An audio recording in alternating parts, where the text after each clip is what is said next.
showing the back of your head. You got 1 more minute. No pressure. No pressure. Had to figure it out. So are you wanting the presentation first? Or Yeah, I was gonna do y'all first, Byron, and then,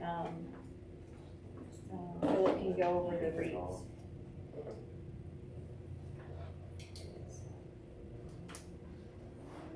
There we go.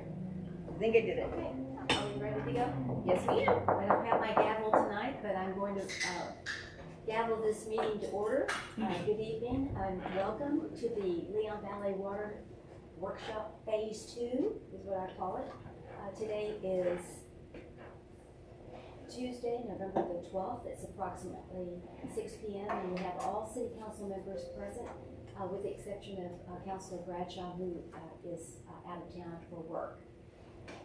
So, just to summarize, we met on October 19th, and at the end of that meeting, I believe our consensus as a council was to look at finding $10 million, hopefully through grants or loans.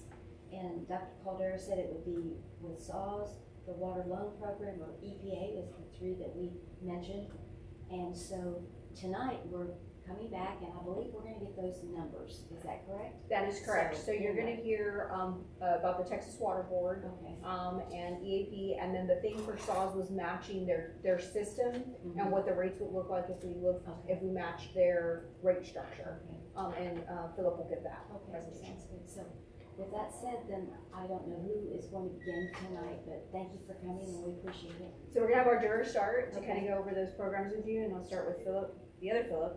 Sorry. Sorry, James. Sorry, no. So two James, two Phillips. Yes. Trying to get everything straight. Sorry, James. Not a problem, thank you. Yeah, so James, he's in our Austin office. Oh, okay. He's been with us a little over a year and a half, and he came to us from the Water Development Board, so he has a lot of experience. okay. He worked there a little over 15 years, so he's going to give you an overview of all the opportunities, funding opportunities. Excellent, excellent.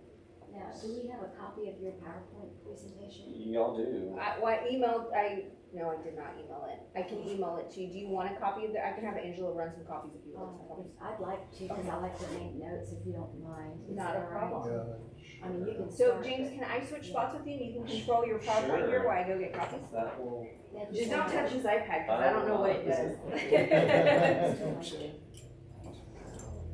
Or do you want me to run it? Oh, no, that's fine. You'll have it. Let me see, because I gotta forward it to her. Okay. Or do you want to wait, or? I think we can go ahead, yeah, because Dr. Caldera is saying. Name sounds very Yeah, familiar. I think, we worked on. I think we can go ahead and start and then jump in and- Project. Okay. I'll get a copy. Yeah, we'll get our copies, yeah. It's very possible, yeah. Okay. My Was there notes. about 15 years? Yeah, worked all over the project, all over the state. All right. So you can go ahead and get started. Okay. Well, thank you, everyone, Madam Mayor, council members. Today, my name is James Bronkowski, and I'm here to give a presentation on funding resources for water, wastewater, and flood type projects. And so, as I mentioned, we're going to cover, in fairly short order, cover a few topics. I'm going to talk about state and federal funding programs, both from the Texas Water Development Board and EPA, the Environmental Protection Agency. Covering three main categories: water, wastewater, and what's kind of all together in one are some flood, stormwater, and drainage type projects. And then at the end, I'll briefly talk about the application processes of which that differ between the federal and state programs. So as Byron mentioned, my name is James Bronkowski. I'm out of the Austin office. I have about 15 years experience. Work at the Water Development Board, managing different programs. Mostly the water and wastewater funding programs, and then most recently about 5 years with the regional flood planning program when the legislature enacted that in 2019. So I can talk about all three of those types of water resources: water, wastewater, and flood. And so today,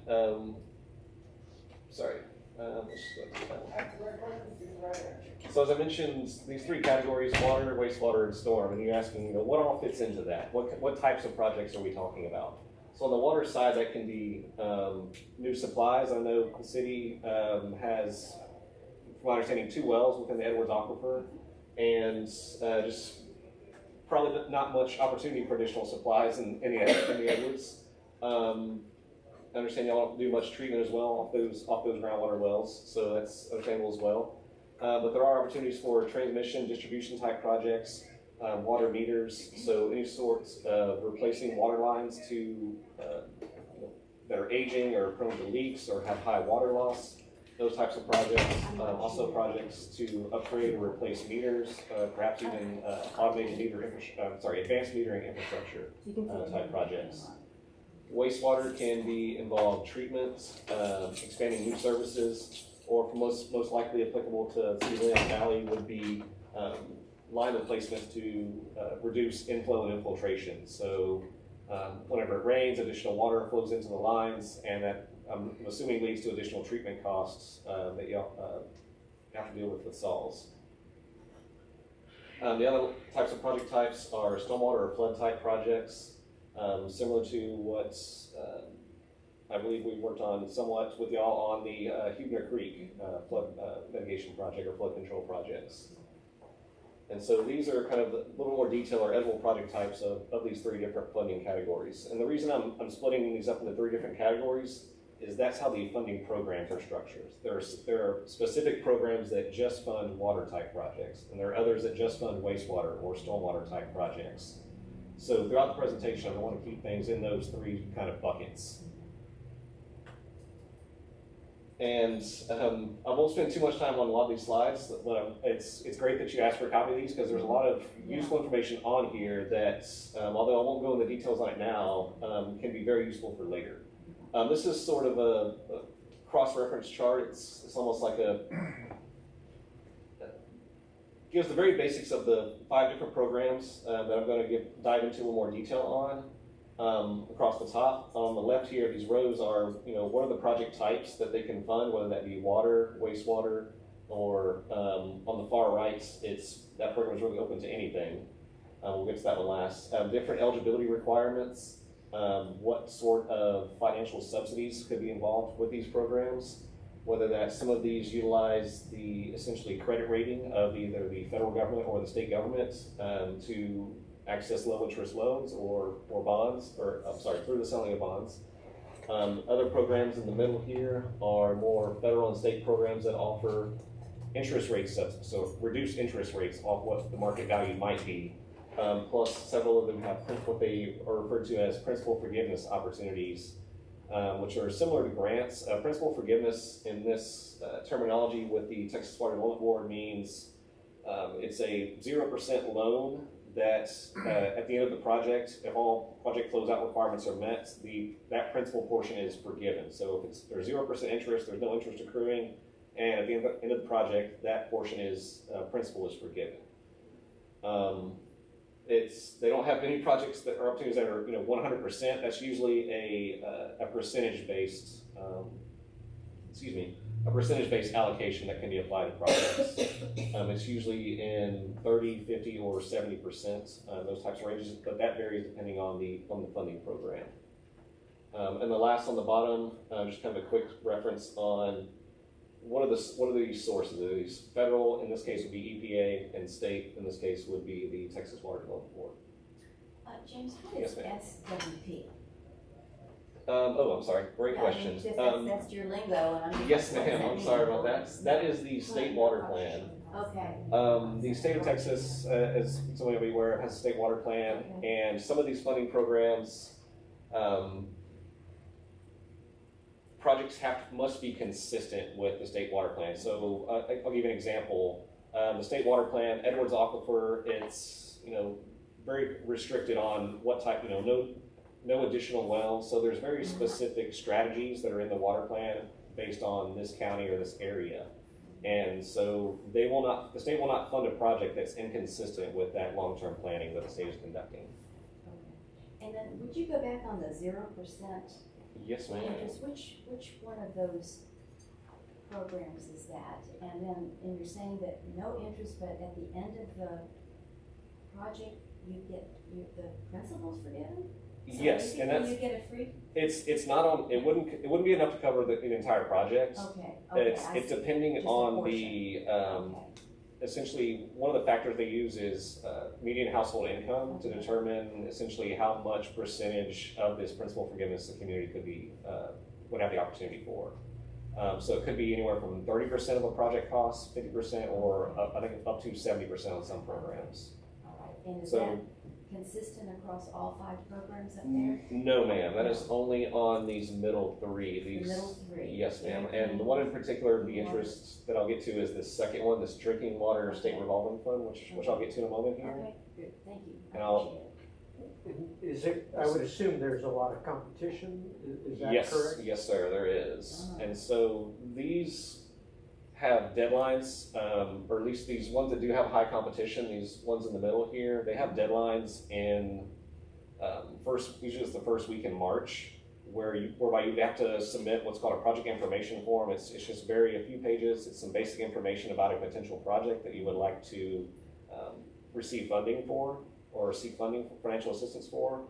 And then the state would collect all of those from applicants across the state, rank those and prioritize those based on different project needs. So one of the, and I'll get to that in a moment. No, it's totally fine. We can talk, just any questions. They will essentially rank projects throughout the summer, and then in the fall, invite projects in based on that prioritized list. And so, yes, there is high competition because there's only a limited amount of this that they utilize for this principal forgiveness. Now, the rest of that portion, I mentioned, it could be 30, 50, or 70. The rest of that portion must either be through some sort of local match or some low-interest loan, also from the Water Development Board. And do these projects, when you identify them on the project information sheet, at what point of the project development stage are they supposed to be in? It can be any stage. You can be very much in pre-design or in planning stages and just be seeking funding for that or for the entire project. Planning, design, land acquisition if necessary, and construction. They really accept projects of all phases. Okay, thank you. Sure. Any other questions on this? So, James, I know when Yes, we ma'am. looked up these funds in the past, it looks like they high prioritize rural areas and not so much urban cities. Do you find that to be true? There are some programs that do. There are some that provide extra points for communities that qualify as rural. I'll say these different programs, because they come from different sources, different government entities, they have can be frustrating. They have different definitions of rural. So the city may qualify in some definitions, but not in others. Some are based purely on population. Others are based on, not having a city within the same county, over a certain population. So they're different, depending on the program in which governmental entity is administering that, they may be utilizing a different definition of rural. I will say, and that's only some programs. Some programs don't really have any sort of, I guess, whether you're classified as rural or not, really won't have a basis on some of these.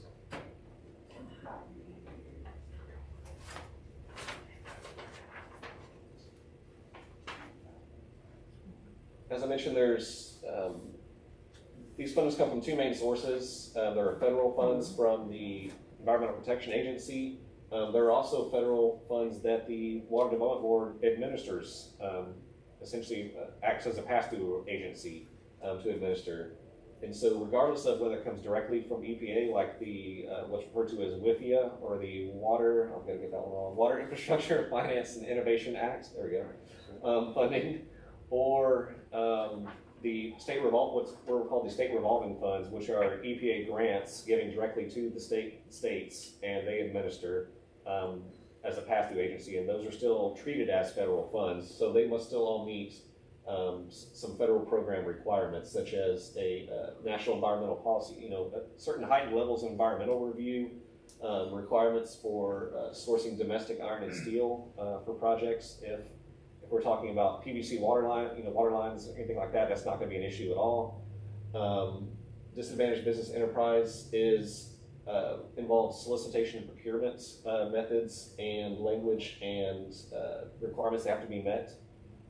And last one, data space and wage rates would apply to applies to construction only, and for, usually it's not usually haven't seen it be below prevailing wage rates anyway for, what's required anyway. Sometimes reporting can be cumbersome, but from what I've seen in most of these programs, they try to minimize the reporting requirements for Davis Bacon. So on your NEPA, the first, Yes, sir. if we're able to leverage some money to buy some additional water, so it would be a water supply, would that follow in your chart? Yes, that is a possibility. That is a potential project, yes. Okay. Essentially trying to provide or secure a new source of water for the community or for the water supply system, yes. So if we're just buying water rights, is there much NEPA involved in that? Not that I would think so. Not on, if there were acquisition of real property, yes, but water rights, that's a good question. I don't think so, actually, no. And then on the clean water state revolving fund, which is the one column over from the drinking water, it goes over wastewater, so that would be consistent with our sewer system? Yes, sir. Okay. And so there, the pipes are underground. I would assume that there would have to be some type of NEPA study. Is that the correct way of category? Depending on the method or depending on the material of the existing wastewater lines, or I will say, especially if it's one of the federal programs and NEPA requirements, depending on the material, it could trigger something, additional reviews, environmental reviews, or depending on the construction methods. If you're talking about just maybe some sort of direct, inline replacement, like slip lining, pipe bursting, something where it's directly within the same alignment or within the same area of disturbance, then you could usually get what's called a categorical exclusion from environmental review. And that's where if a project is not really disturbing new ground or going to, new depths, so it's not going deeper, there's a lot of cases where you can be excluded from this review if there's going to be minimal disturbance or you're disturbing area that's already been previously disturbed. And then going back to the drinking water, the water supply, would that be our water lines as well? Yes, those can be replaced as well or upsized. Yeah. So there we have some asbestos concrete AC pipe. Yes, sir. So that would have to, I would assume, fall into this environmental review. It could, yes. Depending on the funding program, and it could require that, yes, sir. Or some additional, from what I've seen on those types of projects, they may either, after that environmental review, they may require certain construction methods, or not allow you to abandon place, or I'm sorry, I want to say may not allow like pipe bursting work. So they may just limit construction methods on if materials are a concern. It doesn't mean you can't abandon lines in place, but there just may be certain limitations or restrictions on construction methods, is what I've seen in the past in those types of projects. So in the water projects, do they normally, if you have an AC pipe, do they normally put a new water supply line like in parallel to an existing? Yes, typically, it's always offset or on the other side of the road depending on the utilities, but typically if it's asbestos, you leave it in the ground unless you have to remove it and replace it. But typically we try to avoid that because there is special handling requirements, you gotta dispose of it properly. It's a lot of costs associated with it. So if you can avoid, that's what I mean about the construction methods, if you can avoid basically damaging or trying to break it up, or if it's can be abandoned in place and just a new alignment built within the same vicinity or within a certain distance from it that they'll allow, then that's definitely possible and preferable. I see two programs. James, do you find success with cities getting one of these if they're able to have matching funds or percentage of funds available?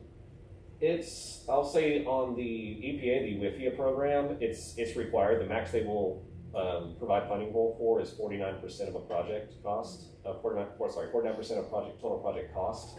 So it's essentially required for that one. The others,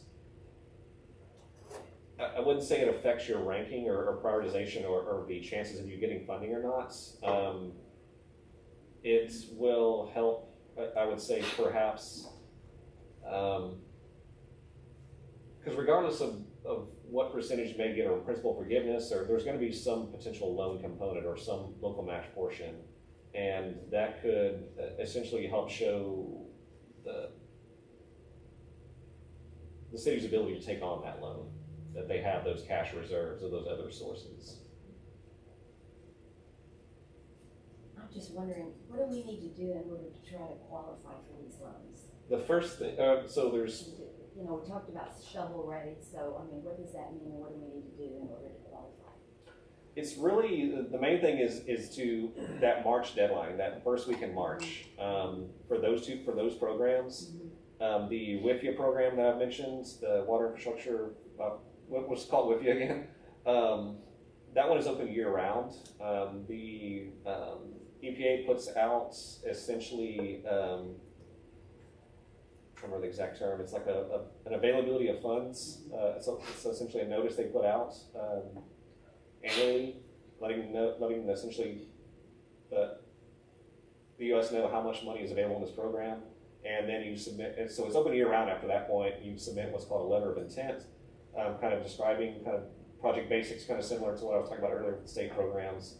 And then they, based on their prioritization and what, how they feel about, I don't know how they feel about it, it's not really feeling based, but based on their, metrics and evaluation of that, they may invite you in and continue that process. But it's open year round, and there's not really a deadline for it, per se. Could I just ask a clarifying question? So these projects don't have to be shovel ready?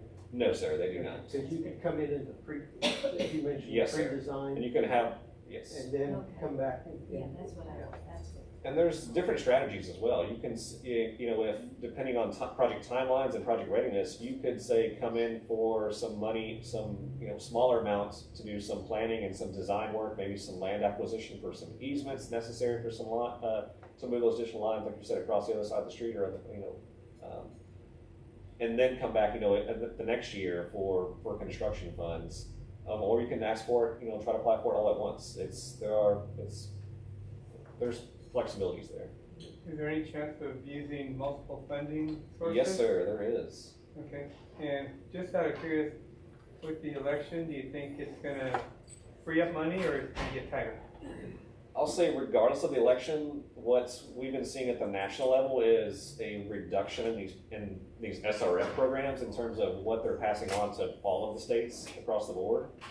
Just a reduction in I'm just going to throw out a number here. It's like several $100 million that they give, or $1 billion they give to all this, allocated amongst all 50 states. So each state may get tens of millions, or in Texas' case, it's a larger number because it's based on population. But that number has been slowly shrinking in recent, or just in the last several years. So it's hard to.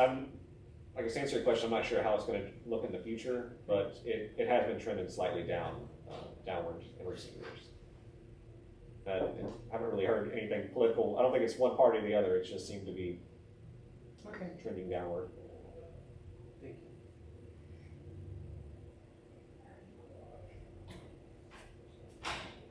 So we talked about some federal program requirements. The state program requirements are fewer, we'll say. The state level environmental review is, the main difference is it involves less coordination with other certain federal agencies like U.S. Fish and Wildlife. I'm drawing a blank on all the agencies you have to coordinate with, but it's less agency coordination, so it's usually in somewhat a shorter process. It's still, the states has also passed, state legislature has also passed U.S. iron and steel requirements. So regardless of whether state or federal funds, they both have very similar requirements to source iron and steel products or materials for projects domestically from the U.S. sources. And then for state programs, there are no historically unutilized business reporting requirements. They don't have the same solicitation goals or language or method requirements that the federal programs have. I'm sorry, neither one of them have strict requirements on who you hire. It's all about making efforts to put opportunities out to make them available to all. And then the hub reporting is about essentially reporting if hub contractors, subcontractors are hired, you know how many contracts, how many dollars went, and that goes to a statewide database that they're essentially tracking of how much state dollars or where are state dollars winding up. But at the state, from what I see on this chart, the two state programs, one is a flood infrastructure where you do have interest rate and principal forgiveness. But on the other one, the Texas Water Development Fund, D Fund, Yes, it sir. does not. Yes, sir. So I'll just kind of briefly run through a few of these. The water, yes, let me go to that particular slide. And so, yes, sir, the flood, they do not have, they do have what are essentially interest rate subsidies. So, up to a certain percent, they do have grant opportunities. It could be anywhere from 50%. Have been opportunities where some communities had 100%. I've only seen two of those. Both of them were in the valley. I think one was Willacy. I'm gonna get this wrong. One was Raymondville. The other one I believe was Willacy County. But there's been a lot of 90% grants, and those are for flood planning studies. So similar to what I believe we did. Sorry, let me go back to that slide. We have submitted one of those on the city's behalf for the Huebner Creek flood control project, and that was back in March or April of this year. Yes, ma'am. And we've been staying on top of that. If you notice the last bullet there, we are expecting to hear back on that. My understanding is the Water Development Board, they've been sort of held up with some requests for information, trying to gather they've had a lot of questions about a lot of projects. This is essentially their really first time they've done this since it's like the first time that they did it in 2019, but since the state flood plan has been out, this is the first time they've had to do it under a new structure. And so there've been a lot of questions they've sent out to projects and communities, kind of asking them to verify information, and that's taken much longer than expected. So we're hoping to get those out by we're hoping to have those out by December of this year. What that means, IUP is their intended use plan. That's that prioritized list, and so they're taking all those forms, looking at project information and information about the communities, and ranking those projects. And that list is expected to come out within the next month or so. Back to your question about the sort of interest rate subsidies and how that's structured. For the studies, it's grants, and for a certain portion, I mentioned 30, 50, could be up to 90 or 100 on these flood projects. The other portion of that would have to be a low interest loan with a subsidized interest rate. And so what I mean by subsidized interest rate is, I can explain on another slide about, here we go. Depending on the credit rating of a community, and don't worry about a lot of these, I can explain all this in a little bit here, but just for right now, in general, what the Water Development Board does through a lot of their programs is they offer subsidized interest rates based on essentially the credit rating of the community. And so they will, and it's all based on what the current market rate is at the time. And I know this is an outdated slide. That was the best one that they've had recently. They have not updated it, but I'm not sure if you can get these rates. But for essentially illustration purposes, this is essentially what these programs do. Based on what the market rate is at that time, they're able to offer a slightly less rate depending on the credit rating of the city. Now, going back to what you're saying, what I was saying about the D fund, that one, it does not offer this credit rating subsidy, this reduction. It just takes the market rate that the state of Texas gets with their AAA rating. Kristen, do we have any idea what our rate? Double A. And And just for my colleagues, would our bond rating be diminished if we don't address certain things like making sure we have enough water, don't default on, or relying on, oh, don't worry about getting enough water, we'll just pay the penalty? Would that? Eventually, yes, it does. Like when you pay penalties and fines, yes, absolutely. The reason we have a AA bond rating is what you have in reserve, how quickly and efficiently you pay your bills, whether or not you stay in compliance across the board in any of our departments. That's all taken into account when you do your audits every year. And based on your audit, that's your bond. That's how you get your bond rating. And for a city our size, having a AA bond rating is absolutely amazing. So you have a really good bond rating. So you'd be sitting at a AA So bond rating. I just wanna bring that up because if it, you know, if we don't, what we were talking about, getting additional water, and we said, well, just pay the fine, it may eventually catch up to us where our bond rating is diminished. Is in That's a very important fact. So here's an example. This is for the Drinking Water State Revolving Fund, and there's so the water line replacements, any sort of water, potable water related project. The top half two tables are representative of a 20-year loan. The bottom two tables are sort of representing a 30-year loan. And so, based with the city's AA credit rating, there's no pointer here. So you can see across what the equivalency. I'm sorry, I'm throwing a lot of terms in here, y'all. So let's just look at this. Let's just take one as an example for now. So if you came in for this program on a 30-year term, 30-year loan on the state program, if the market rate was 4%, 4.15% right now, through this program, you could get an interest rate of 2.91. That's essentially what this chart is saying. And these are, this is examples for 20-year terms. And these terms, equivalency and non-equivalency, essentially mean federal and state. But it's just funding program terminology that they use internally there. I did borrow this chart from the Water Development Board. And so that's an example of, it's a percentage rate reduction of the interest rate that you could get on the open market. Mm-hmm.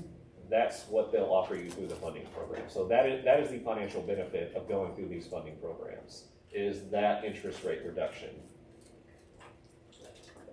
Plus any potential, if based on the based on the median household income, you could qualify for principal forgiveness portions, even if it's some small portion. That would be 0% interest, principal forgiven, and then the remainder would be something like this. There's another opportunity I haven't mentioned that's related to water line replacements and wastewater line replacements. If you can show it's essentially economically feasible, they have what they call green projects. So if you can essentially replace water line, one of those qualifying type projects is replacing water lines to reduce water loss and leaks and breaks. And so if you can essentially show it's cost effective over the life of the loan, that your cost of water saved is less than the cost of the project over the life of finance project over the life of the loan, then that can qualify as green and qualify for up to 15% of the project costs as principal forgiveness. And meters qualify. Meters qualify for that as well. Wastewater lines can qualify for that if you're looking to reduce I&I, inflow and infiltration. One of the more difficult things on that is being able to quantify that and show that calculation to show that it is cost effective, because that is required to meet that threshold to essentially prove up that it is a green what they call a green project. How would you do that in a sewer line? You would have to put in flow meters. Okay, I was gonna say you have to put some kind of meter to. Yeah, since y'all don't have a treatment plant, you can't really quantify it, but you could put flow meters in various locations, and during storm events, you would see that increase if you do have a lot of I&I. Yes. And so that's another opportunity to essentially get a piece of that, project costs as categorized as principal forgiveness. But again, these projects, water or sewer, don't have to be shovel ready. No, they do not. And if we go early enough where it's still in the pre-design or planning stage, we can then get our engineering fees covered, is that correct? Yes, sir. All project costs are eligible, or I won't say that vaguely. Construction costs and professional services costs and land acquisition costs can all be eligible. Also, cost of financing. If they're, financial advisors, bond counsels, engineers. Also, if there's things like any issuance cost or escrow agent fees, or anything. Some of these programs would require you to create or open an escrow account somewhere, but to essentially receive the funds through. And those accounts could have fees, and those could be essentially paid for or rolled into the cost of the loan and financed. So there's a lot of other things that can all be eligible and funded through this, yes. But this still requires the city to have money. Like, this isn't free money, right? These are principal, either interest-free loans but there's still some component. It's not free money. Like, there's still some component. Yes, correct. I just want to make that clear. Yes, because everybody's thinking like they're hearing zero. No, they're hearing a lot of. There was only like one case on here I mentioned. That was what I mentioned, Ravenville, where they had 100% grant for a flood study. But yes, all these programs I'm mentioning for the water line replacements, those are all essentially usually some combination of low interest loan with potential for principal forgiveness. Sorry, you're really looking at the presentation. No, that's fine. I can jump around and talk about this any direction I would like.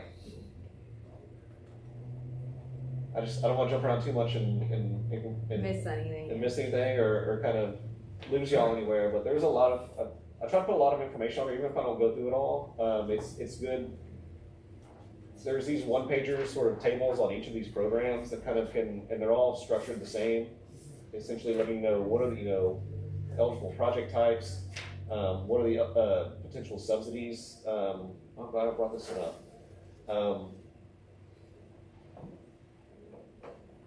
So I mentioned those interest rate subsidies, and this is what it kind of comes out to. So if there's a 5% interest, it'd be 35% off of that 5. I know it's a hard number to kind of try to calculate, but those are essentially it's percentage-based reductions of those interest rates. They used to calculate it as actual point reductions, like so many basis point reductions, but they've gone to a new system the last few years where it's a numerical percentage-based reduction. Disadvantaged communities are when I talk about the AMHI, the annual median household income. If it's a certain percent below the state average, then that can qualify projects for up to 7% principal forgiveness.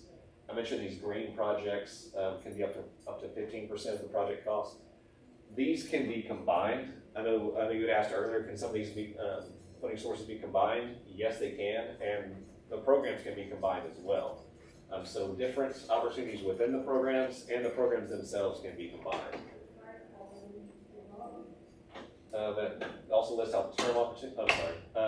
Very small systems wouldn't apply to y'all. It's for less than 1,000 connections.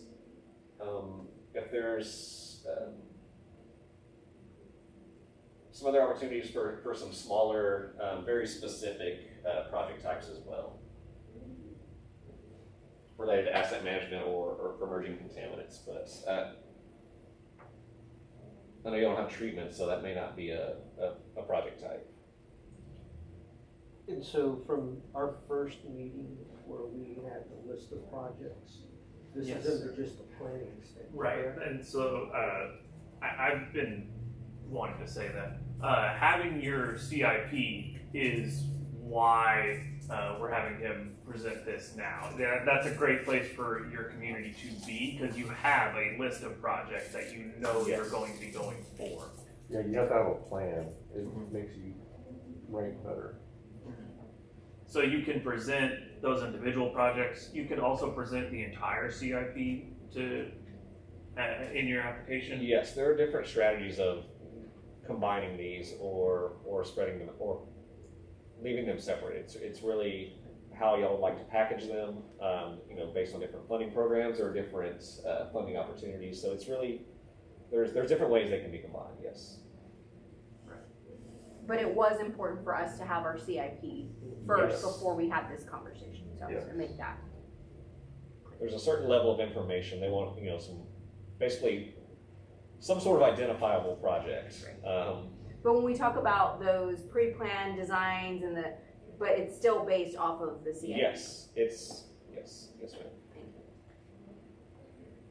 Yeah, like with all the CCTV that we've completed, we can go in there and see the condition of the pipe, if there's a lot of breaks and stuff. Well, obviously, you have I&I issues. So that would qualify for under one of the green project categories. So water, rainwater, stormwater, shouldn't be in your sewer system. Is that a fair statement? Yes. And Correct. that's part of what's called I&I, that additional water going through your sewer system. And that's how they measure it, with these additional flows, because all of a sudden you were measuring flows on a regular use, and when it rains, now there's a lot of water going through there. And then that's putting pressure on eventually Saw's treatment plant. And so they want to eliminate this I&I. Right, is that? No, that's correct. Is that because it breaks in the line? Yes. Or breaks in the line? How did the water get in? Breaks and just leaks and Breaks. joints over time, And what's that the called? ground. I know what? Inflow and infiltration. Inflow and infiltration. It's just short to I&I. I mean, you'll be amazed how many tree roots are in the sewer line. Yes. There's Right. a lot of that. Manholes, Leaky manholes, yes. you got a lot of, missing manholes. yes, covers. Okay. Right. And so he talks about that flows downstream to Saw's treatment plants, and there's a lot of money that needs to be spent to build up your facility to handle I&I flow rates. So if you can reduce I&I in your system, you save a lot of money there, and that hence makes your project more green. You guys mentioned that there's several strategies that we can go as far as submitting this. In your opinion, what has been the best strategy to submit in order to make this successful?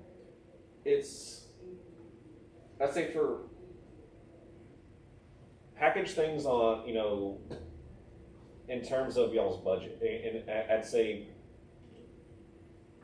I talked about, you can package, just planning and design, or you may package, everything plus construction, or you may want to package, we'll really have to look at y'all mentioned the CIP. It's really looking at that and saying, what can be packaged together that's affordable for the city, that the Water Development Board would not, really second guess or not want to loan that amount of money, but also to make it, there's going to be financial analysis. I know y'all had a rate study here.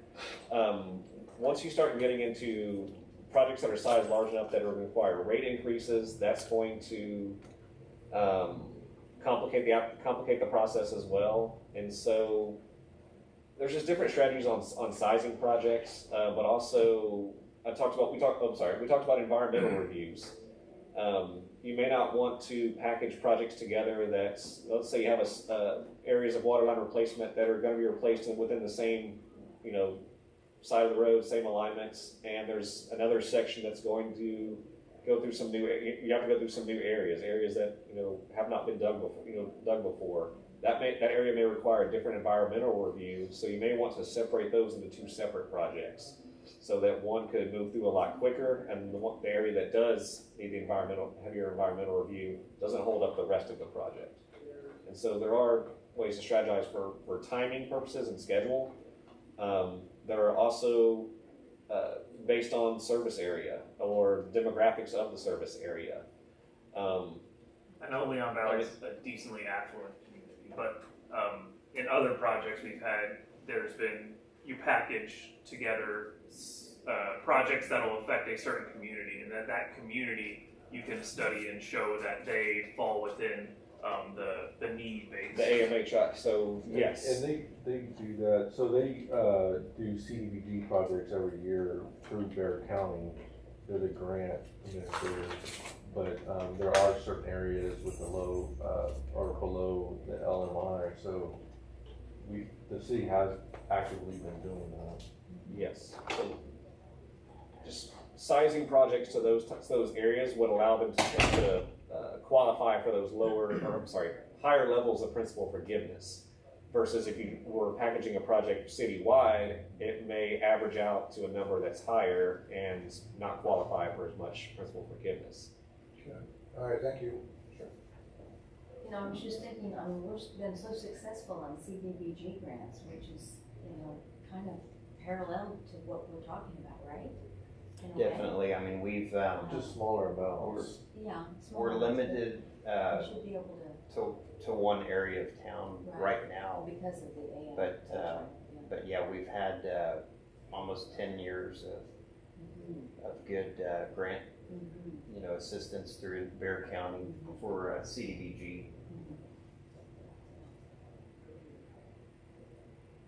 But no, you're right. It is a similar way that they're structured. Yes. That's what I was.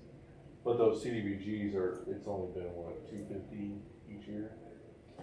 Yeah, Bear County, they typically fund projects it's about 250 to 300,000 for the grant amount. Yeah. And these projects will fund much larger than that. Yes. For example, the WIFIA program, it's the minimum project size is $5 million for. Okay. All right, and we determined as a council 10 million is what we wanted to go for, you know, so we'll meet that threshold, right? Yes, ma'am.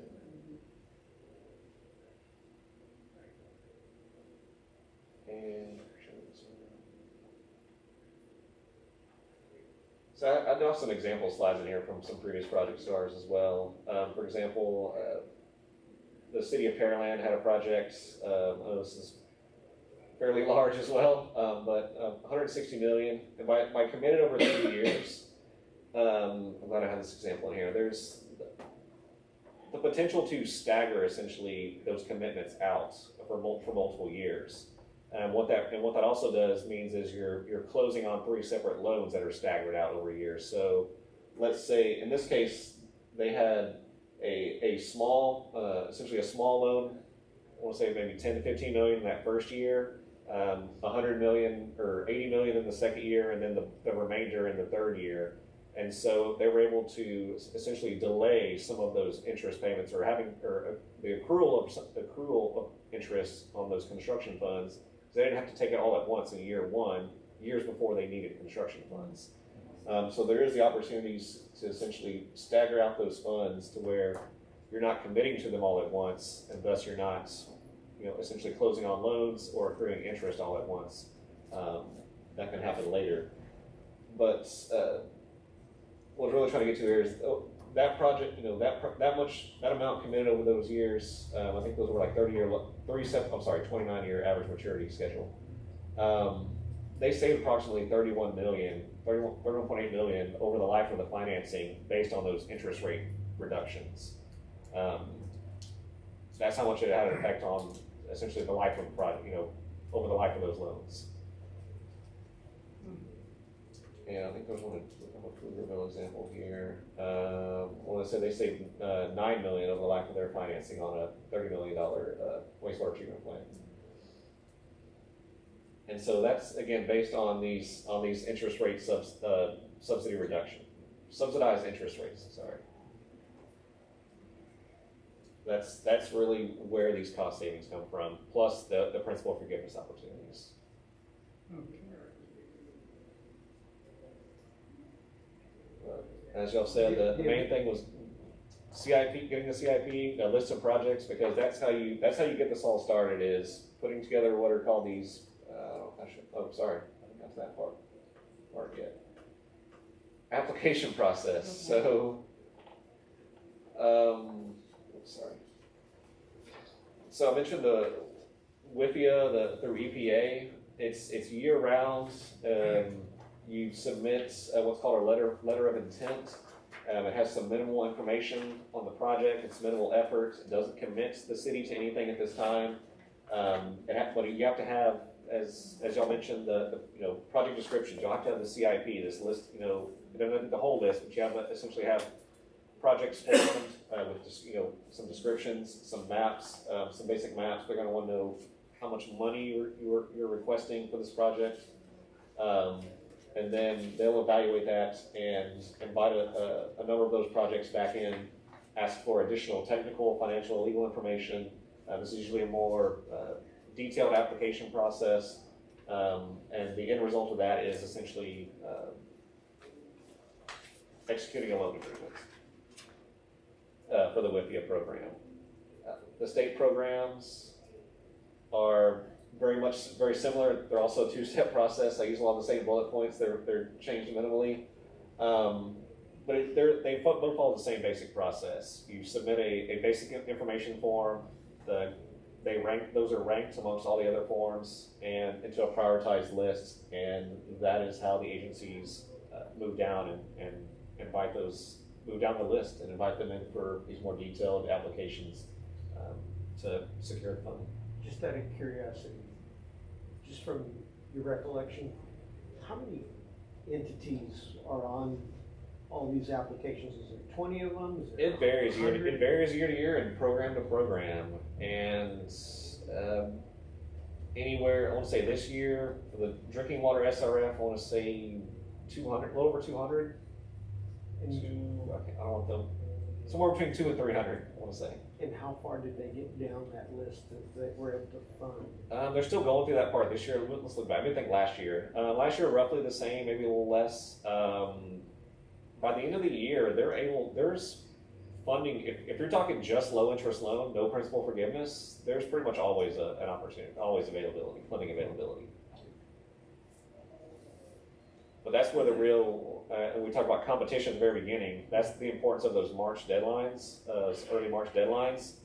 It's the high competition is for that principal forgiveness, because the state and EPA have capacity for low interest loans for most of the projects that come in on that list. It's just most of them, if I mentioned 200, 300, if they're not getting principal forgiveness, a lot of those just don't follow for the rest of the process. A lot of them do not want to take just a low interest loan without the principal forgiveness component. So it's tough to say how many actually go through. I mean, a lot of them do. Most of them do. I won't say most. A lot of them do, especially the ones that get some principal forgiveness portion. Those pretty much all go through. And there's a lot that just take, let's say, Solace, for example, City of Houston, Trinity River Authority. There's a lot of larger entities that do just take these low interest loans only, because well, they're massive projects, it's cheaper than market rates, and they're still saving millions of dollars. And they can afford it to just take the whole thing as a loan. So like our bond interest rate right now, or that they projected, was 4.63, and so what you were showing on the Texas Water Board was in the 2s, but you said that was an updated chart. Are Right, we this is looking a couple at years more? ago. Are we looking more in the 3s, 4s? Like, I mean, It's all based on whatever market rate is at the time. okay. At the time of closing on that loan, and they're going to take let me go back to the interest It was like 30%. 35 to 30 or 35%. So Okay. And EQ is for the federal government? yes, sir. Non-EQ And not is state? is state, yes. One thing, James, we may need to do is What did provide we like. apply for heating or freeze loan? That was the flood. Two I know different it's flood, but I yes. mean, Yes, that was the flood infrastructure fund. It's a state-funded program. It is. What's that for that? This one here. It is. but I mean, we've just done the letter of intent, is that all we've done? No, yes, ma'am. That first step. Just the That's what's first been step. submitted. The state has been delayed on putting that list together and prioritizing it. That's the one that we're. Based on some recent conversations I've had, it sounds like it's going to come out next month sometime, either later this month or probably sometime next month. And then that's the point where they're going to essentially put this publish this prioritized list and say, okay, projects 1 through, so, I don't want to give a phone number out, but they're going to invite all those in for either grant or low-interest loan opportunities. So it's all based on. Everyone that has a letter of intent gets some kind of designation? Yes, At the end of the road? yes, Okay. everyone that submitted Okay. that letter of intent or project information form will get ranked and prioritized. Okay. Yes, All right. and it's all based on for this one how this is ranked. It's based on things such as number of properties or structures within the floodplain, number of structures removed from the floodplain, roadway miles removed from the flood, or roadway segments removed from the floodplain, any critical facilities, things of that nature. It doesn't go by. It uses dollars, but not really. What they try to do is they try to normalize it and not favor essentially more expensive homes over cheaper over less expensive homes. They try to normalize that to values of a certain, regardless of how much the home is actually worth, they're gonna evaluate that at, I can't remember, like 200,000 or some set number, flat number. It's a sort of not. I think one of the early opinions or feedback early on was not wanting to favor wealthier neighborhoods on these projects because that would show higher value saved from production. So they use a value to normalize that out. So how much did we apply for? I'm sorry, what'd you say? How much did we apply for? I don't know. You recall? Courtney filled Yeah, out we one. can provide you the Yeah. application. They'll be giving a presentation on Tuesday on your 2 actual plan options. One's 10 million, one's 7 million. I want to say what we went for, Byron, though, was 3.4 because that was the original first segment section. Yeah, I can't look, I thought it was, I can't recall the number. But the But we can get presentation that. the presentation they're going to give on Tuesday for your options, one's 10, one's 7. Yes, and that's due to the retaining wall. That's due to the routine. And I don't think the what was applied for was that amount. It was applied for as a study, and the reasoning on that. Oh, as a study. Yes, ma'am. And the reasoning on that is it goes back to requirements. That's a lot of work. As I mentioned, since 2019, the state legislature basically enacted the state and regional floodplain programs, and this was essentially resulted in the state adopting its first state flood plan just earlier this year. Yeah, 24. Yeah.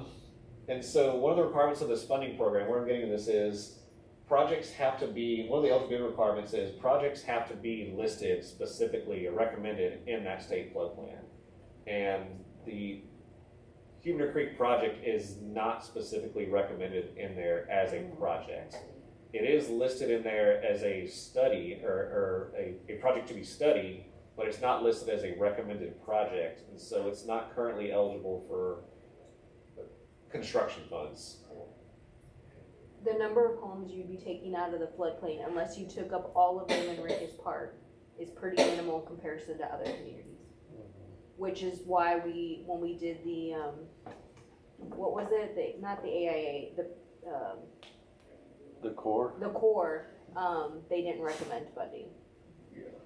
Yeah, because essentially right now, based on the direction and the footprint that we'll have, you're not really removing, it's not really a flood control, it's more of a Erosion erosion issue. control, That's right.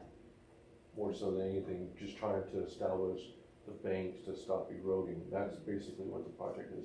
We're not adding any additional capacity I mean, there are a little bit of improvements on the floodplain, but not a lot. And it's like Crystal mentioned, I mean, we would need basically like 500 feet to make a big impact. But, we're restricted down here at the crossing at TxDOT. The opening is only so wide, so that's kind of what we're held to. But that's something that we have coordinated with TxDOT. They're currently redesigning 16, and we asked for them to make that opening a little bit wider to allow them, because right now it's getting backed up from that crossing. So. Just because it's not currently recommended in the state flood plan doesn't mean it can't be. The process, it's all regional based. So there's the San Antonio Regional Flood Planning Group, which meets here in San Antonio.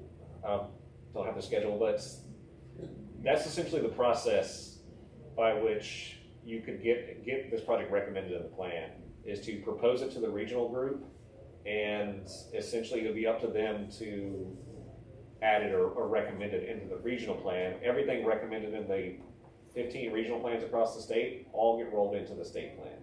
So it's a bottom up, built state flood plan. It's all based on 15 regional plans that are pulled together or into a comprehensive statewide plan.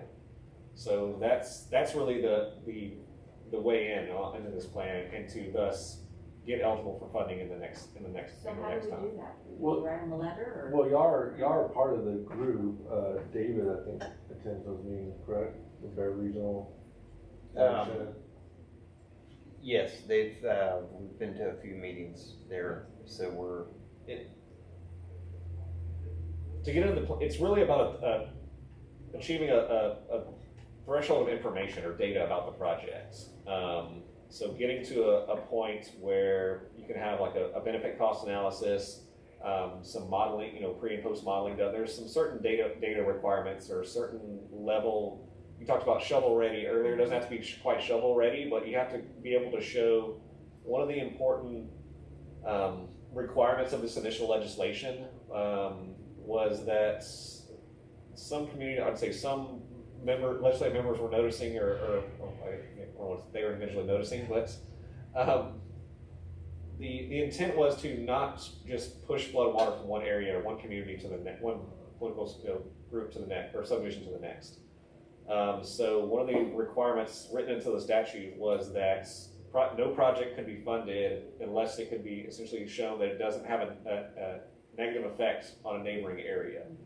So they've taken that seriously, and there's a certain data level or threshold to show either through modeling or through some other efforts that your project is not going to cause any negative effects on any neighboring area outside the project. And so if that's the data threshold, and it's that and presenting it to the group for recommendation, essentially. Because we're at the mercy of what happens to us further north. Is that a Right. correct statement? Exactly. Because And that's similarly, everybody south of you is at the mercy of that. Yeah, you go from San Antonio City, Leon Valley to San Antonio. So yeah, they don't want to fund a project that just pushes the water faster downhill to make it worse further downstream, or you back up the water and cause it to back up on someone's further upstream. They want you to calculate and show that you're not going to have a negative effect from the project. Okay, so we've already got one project in the flood with the Hebron Creek. Which plan would we do for the water? So the good news on the water is you Where would we apply? don't have to be in the water plan. It's in my phrasing here, there's some of these are it says must be consistent with the state water plan. And so the state water plan does have specific projects listed in it, but the requirements of these funding programs is not limited to that. You can't do something that's inconsistent with the state water plan. So if the water plan says no wells, you can't drill a well, put it simply, something like that along those lines. For some reason no reservoirs, and you couldn't build a new reservoir. So you couldn't have a project that's inconsistent with the state water plan, but it doesn't have to be specifically listed in it. The flood, yes, it has to be specifically listed there and recommended. But water and wastewater is not, it's just consistent.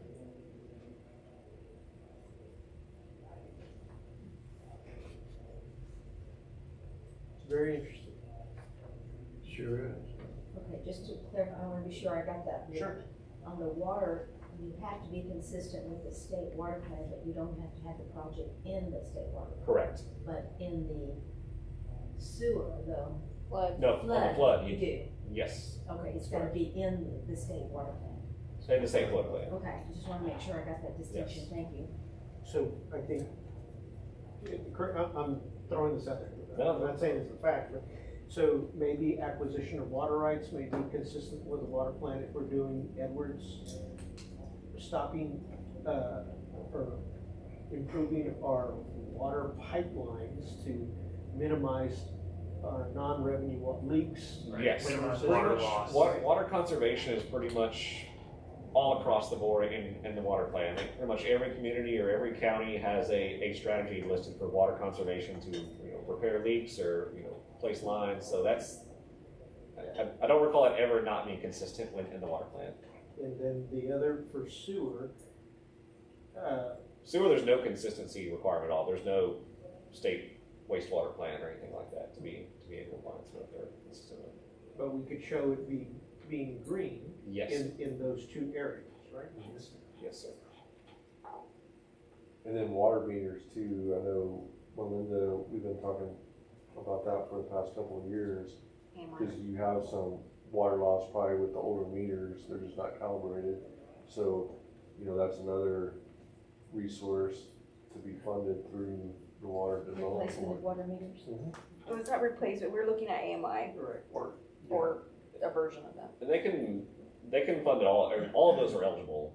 Just replacing with traditional meters is eligible. It wouldn't qualify for that 15% green principal forgiveness, but it's eligible as a project type.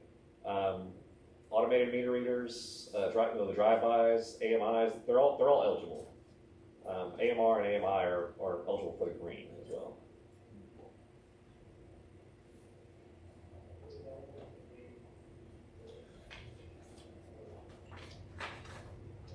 So will we hire Ardura to do this grant?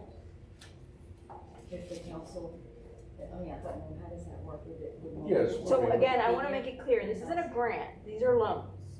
Well, These are okay, loans. but I understand, you're still reducing the amount of dollars it's gonna take if we get a low interest loan or So again, forgiveness. so yes, yes and no. Your low interest loans could be very close to, like I said, we got quoted for a bond or the interest 4.63. So we could very well go to the Texas Water Board and you have the same interest sitting over there.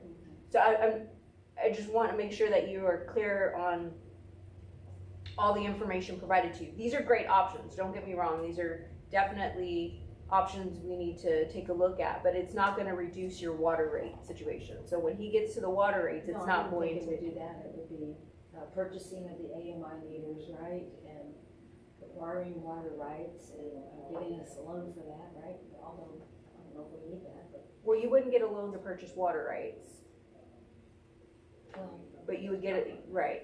I thought acquisition of water rights was one. It's of the possible. issues. Whether you would like to or not, it's up to the city, but it's technically eligible.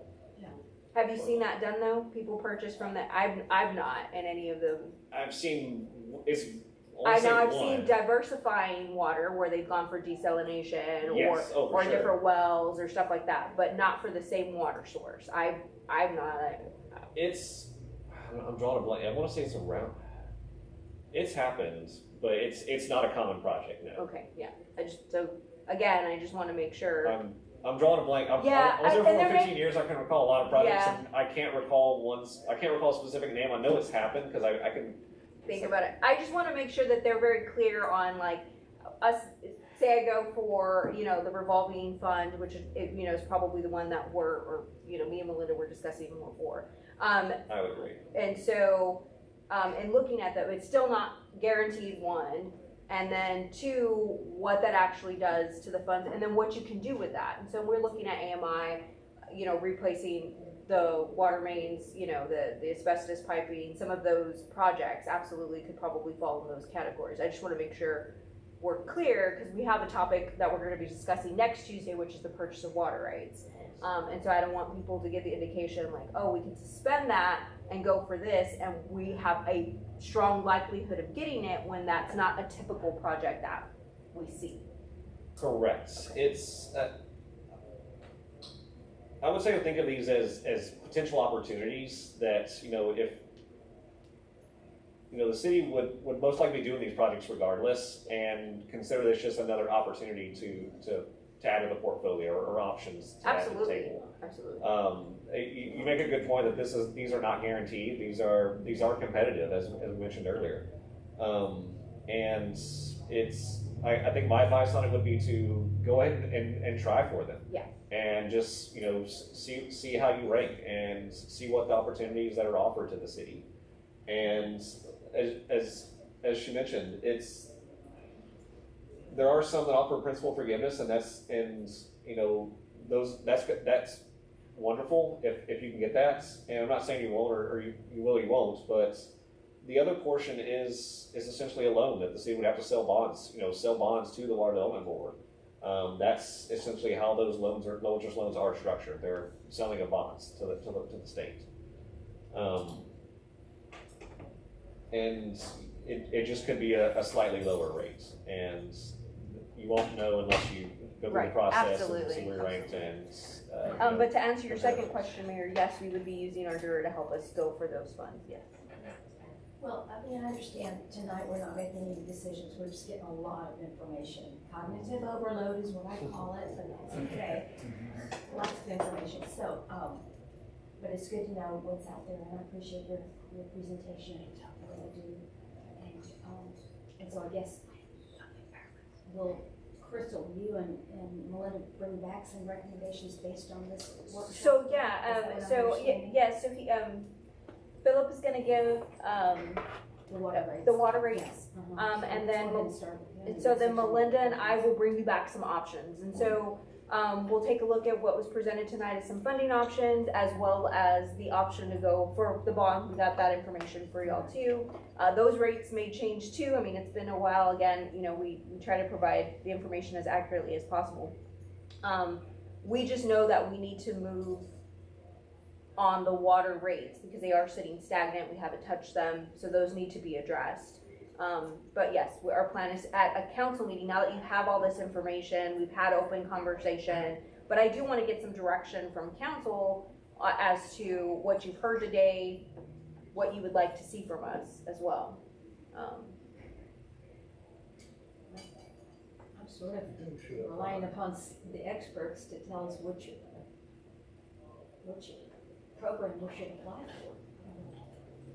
Yeah, I mean, we can get with Crystal and No, Melinda I and come up with a plan. a I mean, if you, recommendation. so again, I don't like to direct. I can't really tell you which to, let's apply for it, I don't.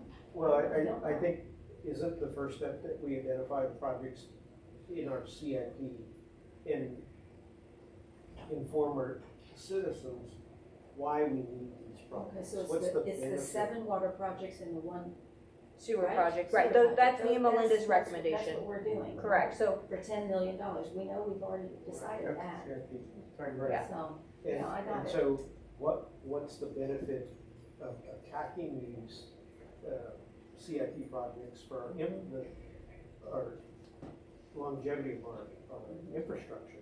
Because if we have a major blowout, it's gonna be immediate dollars out the budget to repair. And we may be able to, and now if we plan long term, what we have this plan, and we've got this source of potential funding, this is how it helps the city, our water system. We're gonna have, if we have a rate increase, one of the things they're gonna say is, well, this is why we're having a rate increase. Well, but if we don't do it, we're gonna be in an emergency It's gonna be more situation. costly. Exactly. What do we know about we just got this thing on, says Texas provides $3 billion for 17 water wastewater projects. Have you heard anything about that? Who's that from, Councilor? It's construction equipment guide, let's see here. This is the Texas Water Development Board approved $3 million for 17 water projects, including a major reservoir expansion in Corpus Christi. Also received funding for a seawater desalination plant. We knew that already. This is funding through the Water Development Board. Yeah, it may be a press release. They put out, Yeah, how much money do they do? yes, Yeah. they kind of list out which projects they're funding, where the money's going, things like that. So y'all might end up on a story like this one day. Well, it's just about financial assistance for, other cities in Texas. And that's, Those are closed, so they do a press release. They do them Yes. almost monthly. yes. Oh, Say, this is what we have funded. They're Yeah. closed on these loans. You know, the phone I get from the city's kinda slow. That's it, the phone that I get from the city's kinda slow. But no, you're right, these, don't try, those are essentially the press releases of the. Well, I said, yeah, I said October 15. Okay. Yeah. Okay, so, James, do we have any other questions for James? Thank you so much for your presentation. No, thank you so much, You've very given us a great. lot of information. I learned a lot today. If y'all have any questions, you know, you can funnel everything through Crystal and then we can answer them. Okay. Okay, but now, on Tuesday, the 19th of November, we're gonna have a water rate, purchasing the water. Oh, Right, we're gonna do that, but then we're gonna have another presentation too? regarding, just an update on the alignment of the creek, Oh, okay, the alignment of the creek's gonna be on the 19th, yes, my Okay. understanding, yes. okay, very And good. Melinda's gonna be, providing the presentation, and then we'll be there to answer any questions. Okay, all right, then we'll get the PowerPoint in our packet. I think she already has it. Okay, We great. Yeah, it's provided already it in to her there, last it's in week. there, it's in there, Okay. All right, great, thank you, really appreciate Thank it. y'all, thank you for your time. This is great. Thank you so Thank much. you so much. And drive safely back to Austin. I will, thank you. At least it's not raining, although we need rain. Okay. Thank you, Traffic should be James. better now. Yeah.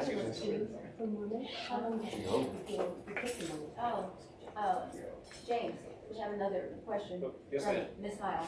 If we get approved for a loan, how long does it take to get the money? It's on one of the slides, but I'll let y'all know that Okay. as well. So using this March kind of deadline, I mentioned that's kind of the first step, especially for the competition on these principal forgiveness. So those forms are due in March. They will rank those projects. Usually that list will come out usually September or so, give or take a month every year. Then they'll start inviting in that first round or essentially moving down the list and start inviting them in batches or tranches. And there'll be usually a 30 to 60 day application period. And then within 2 to 3 months, it may go to the actual board, the water development board. If they approve it, then it would go through a loan closing process, usually within 60, 90 days, sometimes longer, depending on if there's That sounds like construction about a funds or year not. to a year and a half, yeah. It does take time. It takes a long time, okay. So I yes, hear so you. that March, starting in that March, it may be funds available, Sure. about a year, yes. Yeah. It will. Or a year and a half, yeah. Okay, well, There's thank you. always a lot of red tape I whenever was we try to gonna, get yeah, funding from the so that's state. why Dr. Caldera says, well, we can get a bond for 4.6, just like that, right? It's- That's what you're. That would probably be quicker, yes. That's what I'm saying. And a lot Right, you less have red tape, environmental, too. there's environmental components you have to worry about with the bonds, there's some, I mean, there's some benefits when you look at a bond. Don't get me wrong, when I talk about the bond and leveraging funds, that's really what I wanna do. I wanna take the 10 million and then use some of that money to when I talk about percentages or matching, use some of those funds to say, hey, we're serious, we've issued this amount of money and we would like to do X, Y, Z and get more projects done with the 10 million we have. Or something to that effect. And so I think a lot of what's presented today on those funding opportunities are great funding opportunities. But I think you need money in order to make some of those funding opportunities more successful. And that's where I was going with going out. I just appreciate knowing it's a slow process. It is Yes. a slow process. I know, I agree. Appreciate it. Thank you, Betty. I worked there for 15 years, but I'll be honest and say, yes, it can be a slow process and do what's best for the city. You know, Right. if that's a combination, if that's open market, if it's a combination of both. Yeah, or maybe It's- maybe a yes. $5 million bond and a $5 million interest, I mean, it's Right. not, Split it's it not, up. yeah, split it up, Right. or we could get very lucky and get prioritized. My concern always is we're really small in comparison to the other people going for funding. Guaranteeing that we'll get funding, where we'll end up on that prioritization list. If we end up way at the bottom of that prioritization list, I mean, you're talking about he said a year just to get funding if you're at the top of that. So if you're at the bottom of that list, you could be looking a longer period of time. And so that's just something to consider too. Thank you again, really appreciate you Thank you. staying to answer Have a my great night. question. Have a safe trip home. Thank you, yes, bye-bye. All right, so we have, Mr. Gibbons, right? Phillips. Yes, ma'am, Gibbons, that's thank you, correct. and we appreciate your presentation tonight, so you upgraded your presentation from last time? Mhm. Okay, very good. One thing I wanted to point out on page 2, it talks about an asset management plan. So what James talked about was the project information form. 2 of the questions in your, what the project information form is used for is scoring, so that determines what rank you are on this. So on the application, there's 2 questions that they use in the scoring process. One is, do you have an asset management plan? And the second one is, has the board of council received training and adopted asset management plan? So that's why I continue to stress Is asset that management the plan. same thing as a CIP? No, Okay. it's not the same thing. Okay, A so- CIP is part of an asset management plan. It's included in the asset management, but not the same thing. Not the same thing. No. Okay. Can you explain what an asset management plan is for them? Well, a CIP, the major difference is a CIP is a selected list of projects where somebody, the management, the engineer, somebody say, these are the projects we're gonna do. Right. An asset management plan is over 100% inclusive of all your assets. So you would list all your assets, let's say for drinking water, every asset, pump, motor, tower, etc., line, and then you would determine what is the remaining service life of that asset and the replacement cost of that asset. And then that's gonna give you at the end of the whole process, is a dollar amount you need to save every year, in order to fund that plan. So it's much more comprehensive than the CIP. I do a 90-minute workshop for TCQ on asset management every year at that drinking water conference. So I'm giving you a very, very, very brief synopsis of it. There's a lot more detail, but I can send you a workshop and 2 that I got on that. Texas Water Government Board also has started a program where they fund 40 entities a year where they actually hire consultants to go out and develop an asset management plan for cities and so forth. Public water entities, so you can look for that and send that information. Does SAWS have an assets management plan? I don't know, so. If they do, I'm not aware. Okay. Didn't know if that was new or, Are you talking about the small system one? AMP, it's called AMP, Asset Management Plan for Small Yeah, Systems. we've submitted in the past for the city, but, weren't selected. It was selected, okay. It's typically, what they'll do is they'll fund $100,000 for each entity, like water Yeah. and for sewer. Mhm. So, it's just a drop in the bucket? yeah, but actually, I mean, you have good already asset management as far as, we know where the lines are, we have all of it done in GIS. But I guess I heard what you said is that you figured it out to the dollar, how much you need to save Yeah. per year in order to. The one that he's talking about, the Texas Water Development Board program, you have to use the TCQ approved asset management plan. So TCQ has to develop an asset management program, and the AMPS program specifically calls out that program to be used. I'm actually one of the consultants that work with Texas Water Development Board that goes through it and looks at that, so I'm very, very familiar with it. I think we're in our 3rd round of it now, so cities that get selected, I'm one of the people on the team that actually go out and do the asset management plan for them. Yeah, But we're it has to be doing, that TCQ plan. yeah, we're currently doing it for a couple of other entities. Oh, good, Currently, okay. so, Yeah. we're working on 4 of them right now. Yeah, but it's just, like I said, it's just one of the, it's 2 questions on your project information form directly asking about asset management. It just shows you how serious Texas Water Development Board is about asset management planning. So, yeah. All right, thanks. Hopefully y'all get in, y'all may, if they've been submitted in the past, you get submitted again, you might get selected, yeah.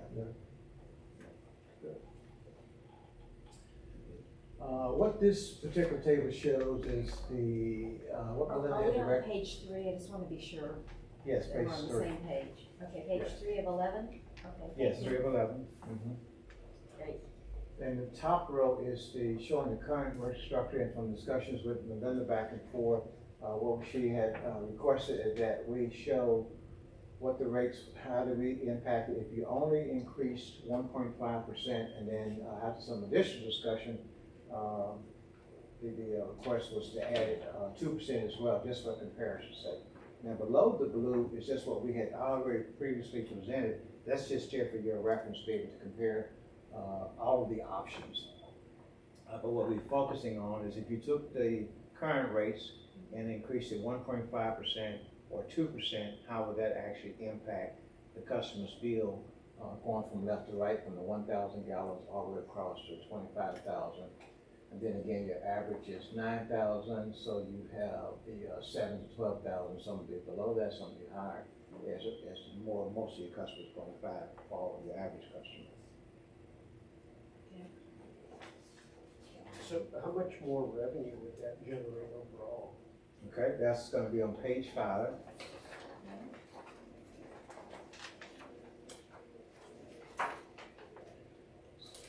And at the top of that table is what we took from your current, FY 2024 adopted budget. And at the bottom of this, and on your printed copy, is the snapshot of the actual budget to show you exactly where those numbers came from for the water and sewer sales. Okay. So that's just there for your reference.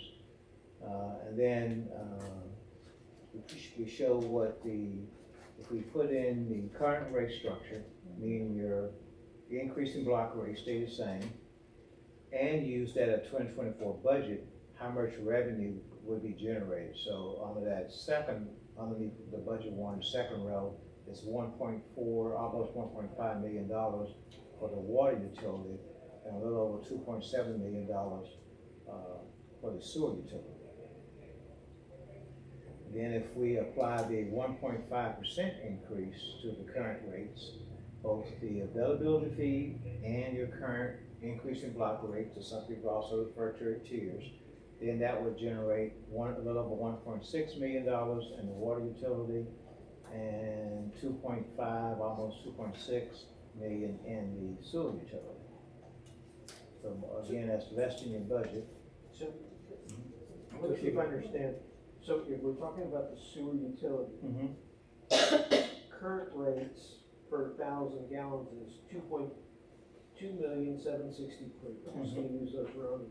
Right. But at 1.5% increase, how does the sewer go down? I'm not understanding. Because the increase in block rates are less. We're using the increase in block rates from the on your current rates, which is what we used on the second one you just referenced. You start with 3.61, 5.14, 6.66, and so forth, and go up. And then on your sewer is 6.33. What page are you on? Oh, sorry, page 4. Page 5. 4. Yeah, look at the rates. Look at the wrong one Yeah, there. I know, we gotta stay on the same page. Okay, Well, so Philip we're- asked a question of why it went down, and so now he's going to page 4 to show him why. Okay, so we were on page 5. Okay, we Yes, were on on page We were on 5. page 5, that's correct. So where is the answer to Philip's question? That would be on, Page look at, 4. on page 4. Okay, And then you have what's called the rate comparison detail. okay. And the first panel, right? First panel? Yes. You look at the first panel, right? Yes, that's right, in the blue. Well, that Okay. shows your increasing block rates.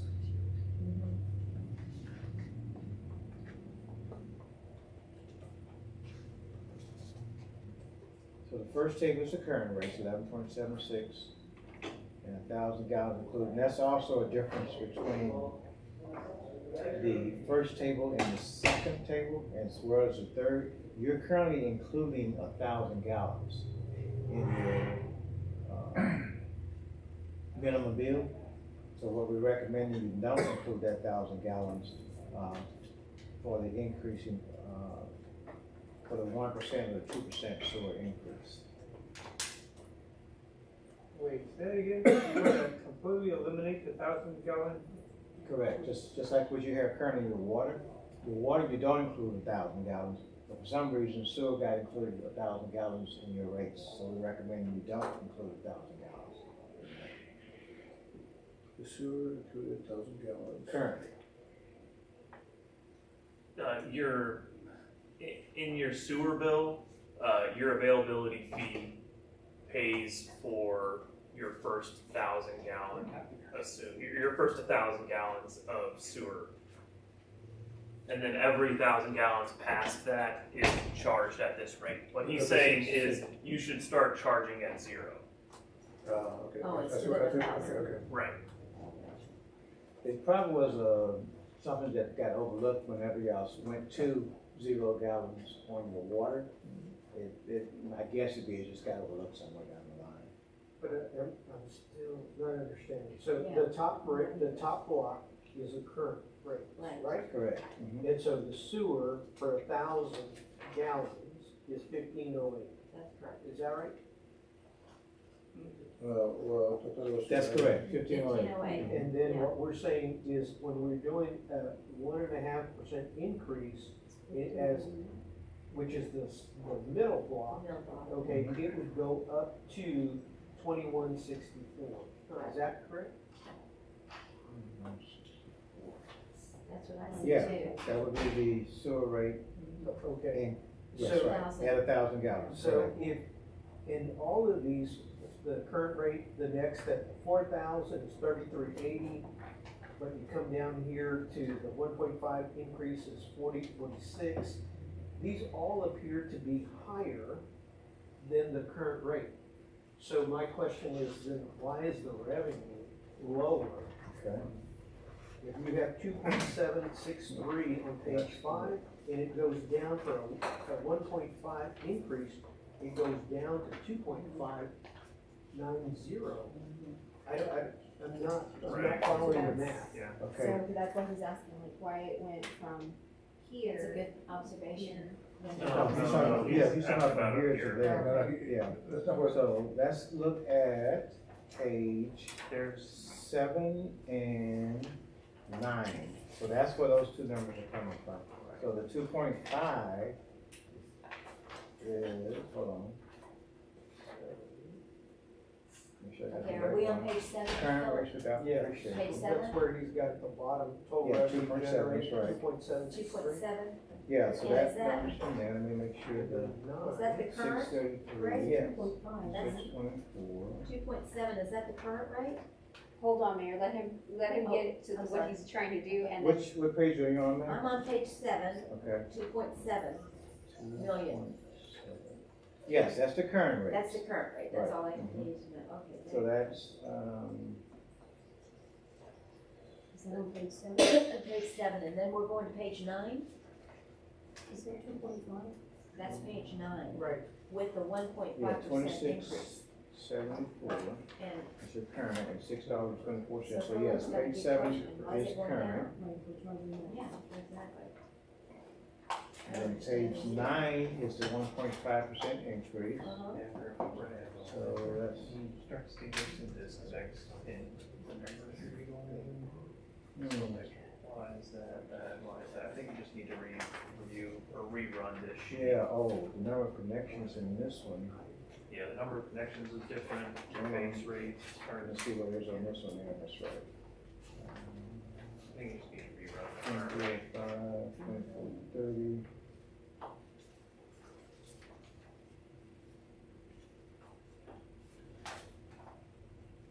Yeah, one is 2305. That's our current.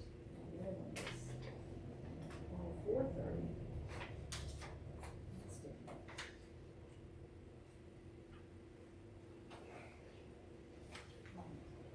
Yeah, looks like on page 7 that the connections are off. Yeah, let me just double The check. connection says The base 2305. rate is different. Oh, the base rate is different too. That's right. It's 2050 versus Double check the 1539. connections. Yes. So something's not adding up. 30.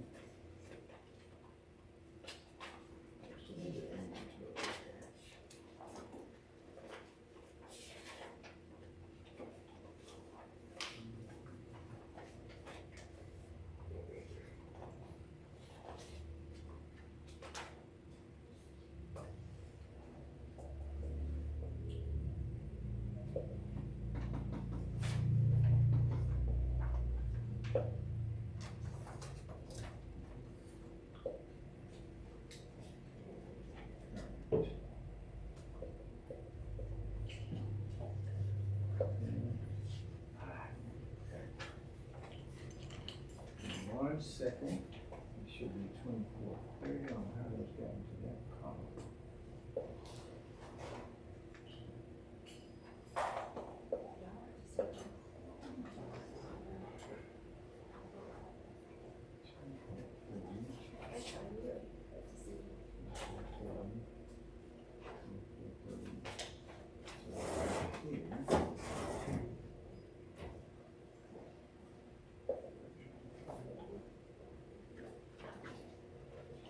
That's on the sewer.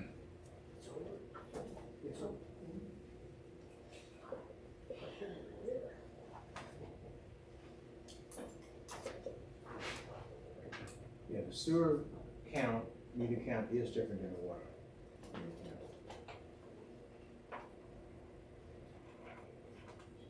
So your 2438.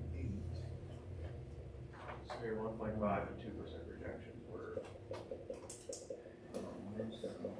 Actually meter count that they sent to verify. Gotcha. Okay.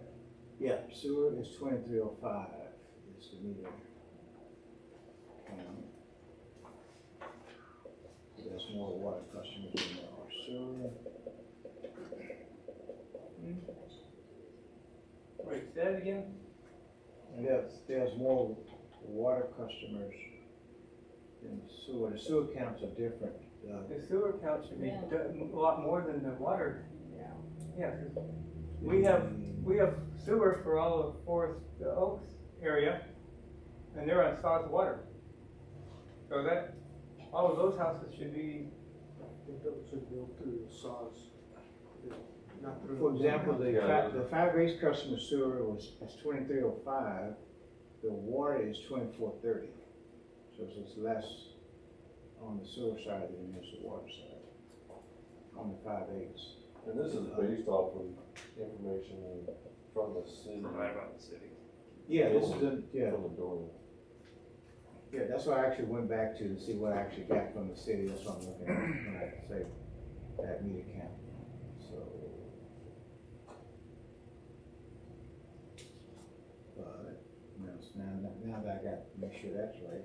you get your water both from SARS and then include the sewer. And I know that, so we can compare that with someone's not, and I get water and sewer all in one bill. From Yeah, so SARS. the sewer current meter height is wrong. That's what the. For your Zion Valley? Understood. Are you on that? Page 6. I think that, Pomona and the new subdivision, they're building a heat there. Senna's gonna be, Zion Valley as well. What percentage of the people in your valley are size? What percentage? Oh, 1/3 is what I. yeah, 1/3, yeah. Yeah, we're, and 2/3 is Okay, so those numbers are right. The exact numbers down, That's what we have. percentage of it. Sewer. I'm just curious. Yeah. I think all in there for the city. 43 on the water meters. That's interesting. 26.3. Yeah, I think that's what we're. Two, like that. High five. Yeah, I think I sold 2 of them at work, so. Oh, one of those, The top number. Right, yeah, your physical meter count. I just sold a third yeah, one. I'll do. He must have a mission. There's no conditions here. Can I have one more? So you just have to move around those sheets. It's for a good cause, guys. I just think Not that I need another one of How much those. time do you have? Okay, I'll come back. Sewer count, I got the right number. You're gonna bust out a square if you swipe. Hmm?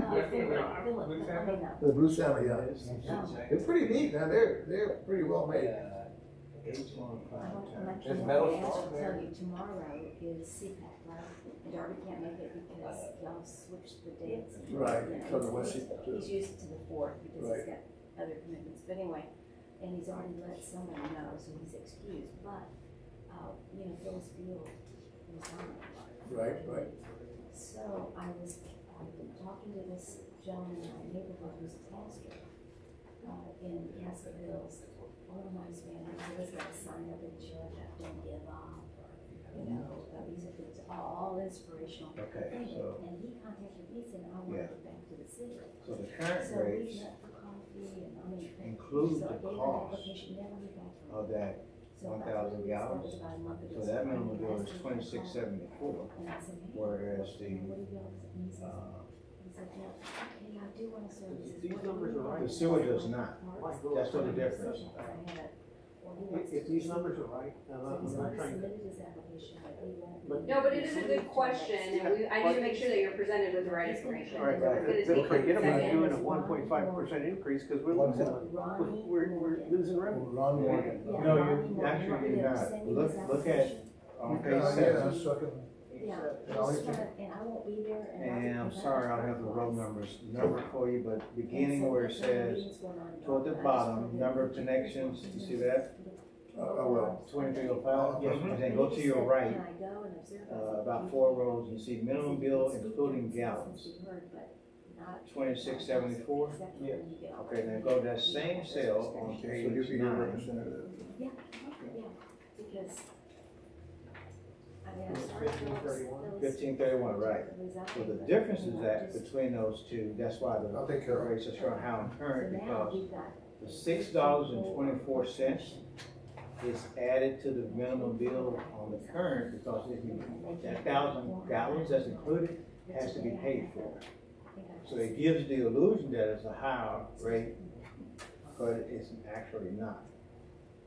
Does that make sense?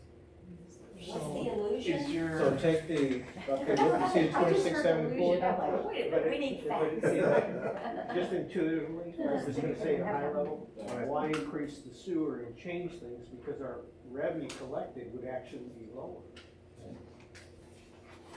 If you change the methodology in which you're charging on the 1.5% increase, it just.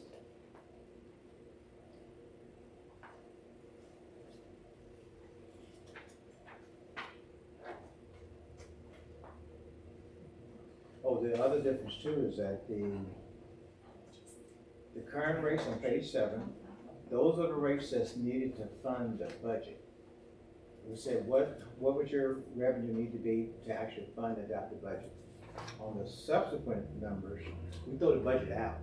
We're just saying, take your current rate and increase it 1.5%, and increase it to 2%. It has nothing to do with the budget. So that's why the current rate is higher, because it's actually based on what would it take to fund the budget.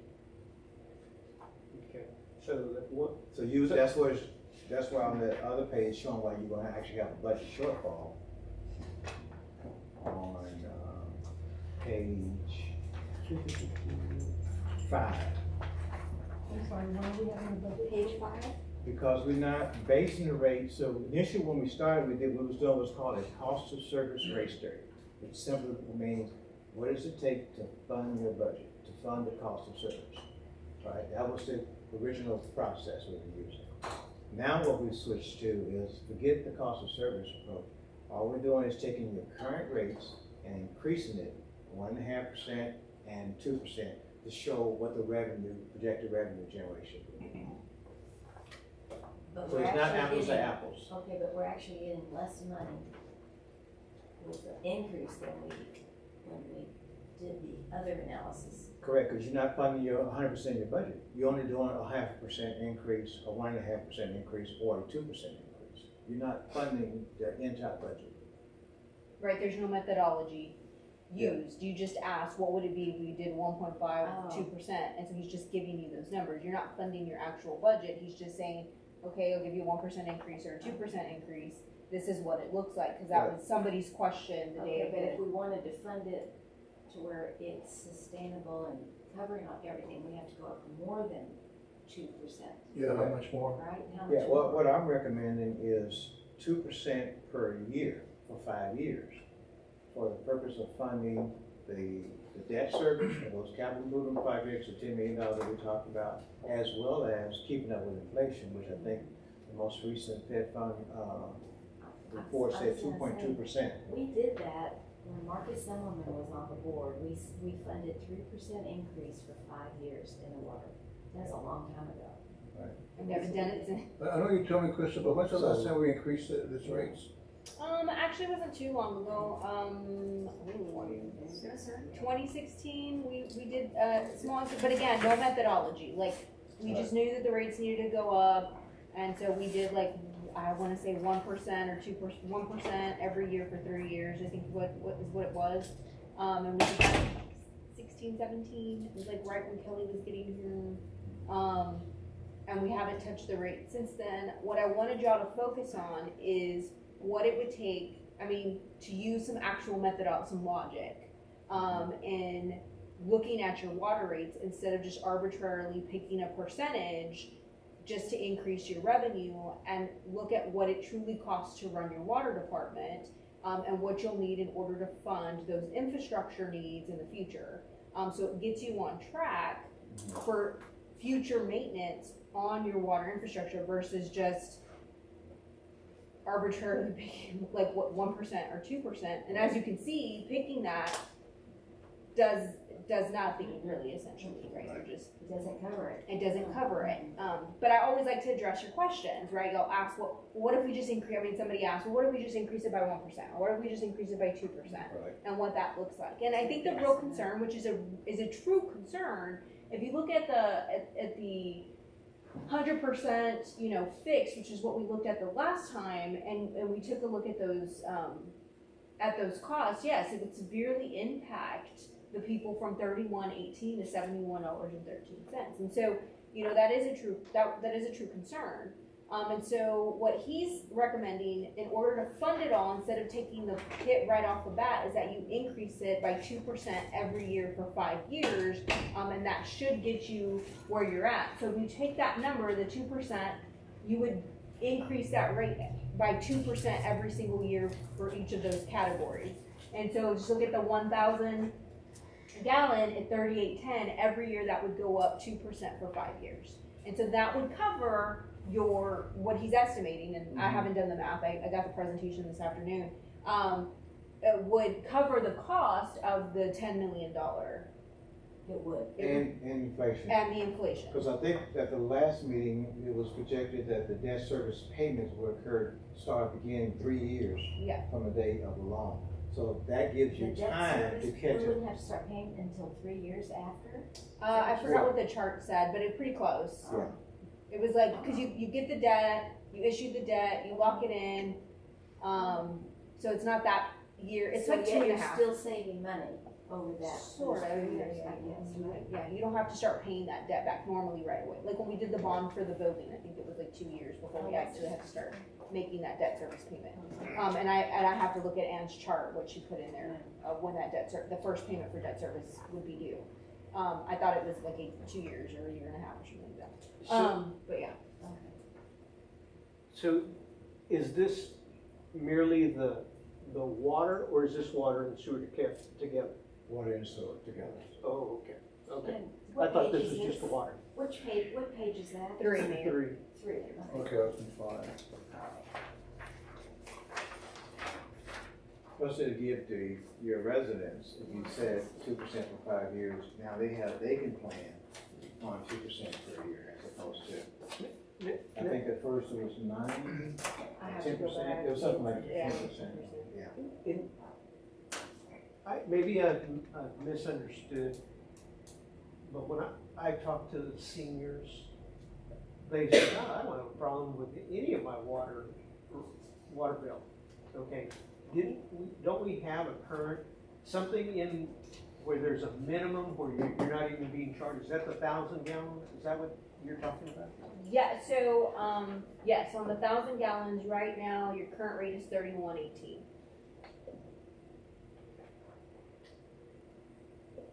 No, he's asking, is there like not a forgiveness, but like a program in place for people who No. use a minimum? No, we don't have an affordability, but the way you structured your plan was you put the higher end water users at a higher rate. So if you take a look at your current rate structure, you put the majority of the cost on like the 20 gallon people, like the people that are expending more water. So that's how you set up your rate. Right. Now, what me and Melinda and the consultants have said, when you set up your rate structure very similar to that, is you're praying that you have dry years and that people use more water. You're taking on that risk when you set up your rate structure that way. And so in order to offset that, where everybody does a fair share of the cost, we were looking at projected debt service at 100% fixed. And you could see where it evened it out, but it also, in some cases, they didn't have such a big increase the last time we were here. So Yeah. here, you know, when we say 2%, but when we're looking at the difference between this, what they're currently paying to 3810, that's a 22% increase.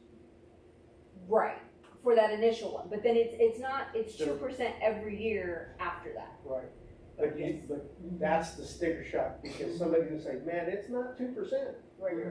And that's what's gonna be the shocker. And We're gonna get some pushback, Right. that's for sure. that's why I was saying, when I was out campaigning, everybody that I talked to, my water, the elderly, I guess they're low water users, and no, there's no problem with our water bill. Yeah, and then if you take a look at, if you're going from 31 to 70 or 7113, and I don't have the last report in front of me, but I know Mrs. Heil brought that up, or Councilwoman Heil said, hey, that's a big jump. And so essentially the 3118 to 3810 is way better than the 3118 to 71, which is what we were originally looking at the last Saturday's meeting. Right, 7113. And then the next block in the, Yeah. you know, is over 10%. And so if we, when you start announcing this and you say, well, it's a 2% for the next 5 years, they're gonna say, no, that hit me even harder, you know, if they're in the first. I think there needs to be an educational piece of explaining we changed the rate structure because we can't incur the risk that we're gonna continue to have dry years. I mean, I mean, not to say that we won't continue to have dry years, but it's not gonna be a forever thing. And so when we originally set up the rates, that was the concept taken into place at the time, was it's the elderly, it's the single people that normally don't use that amount of water, so they got a lower rate, and then you shifted the rates, the higher rates, to the higher consumer, the people that are using more water. And so when we sat down, we said, okay, you can continue in that projection, but it's a little bit of a gamble. How does it look if everybody shares that cost and what that looks like? So this does that a little bit. So is there something that we could do to, on the 1,000 and 4,000, have a smaller increase, but yet increase the larger water users at a higher rate? I mean, you can structure your rates any way that you want, but again, you're taking on that risk. When you're pushing it onto the higher users, you're taking on the risk that they're going to use that water in order to cover your debt service. Right. And so you want to make sure that you're able to cover the debt that you're getting ready to issue. And so we take on an assumption when you do that they're going to continue to consume, like you're going to have that many users continue to consume that amount of water. Understood. Yeah. But But I get what affecting you're me is, saying. yeah, I get what you're 22% saying. increase. Because when they get their water bill, the higher users get their water bill, they're gonna say, oh my gosh, I gotta conserve. Will they go?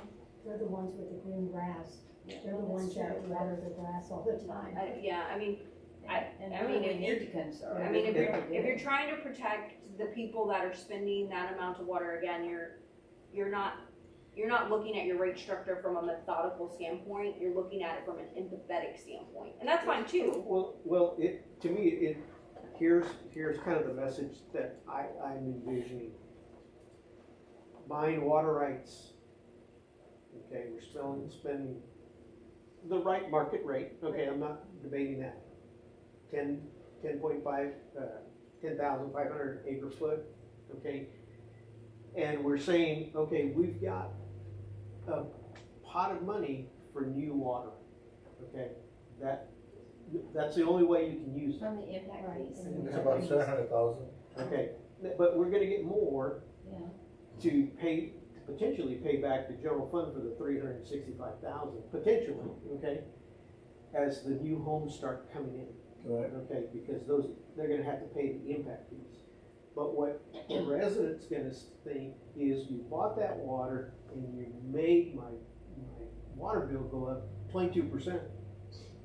That's, Right. I mean, it's an that's it's what- an education. It doesn't have piece. anything to do with the exactly, Right. but when Yeah, but I that, see what you're but saying. when the Yeah. card, We that's what need a they, huge educational campaign. Right, I mean, Really do. and the thing about it is if you want, I mean, again, we can run another scenario and shift those numbers around for you. It's just, you have to understand that you're taking on that risk. I'm not the one taking on the risk, y'all are, and it's just my job to tell you, I think this is the best interest of the city, this is what it looks like, you know. I'm trying to figure out a strategy as to So the education, need it. yes, okay, but how do we present so that the citizens understand what's going on? You know, that one didn't have anything to do with the other? Yeah. But we.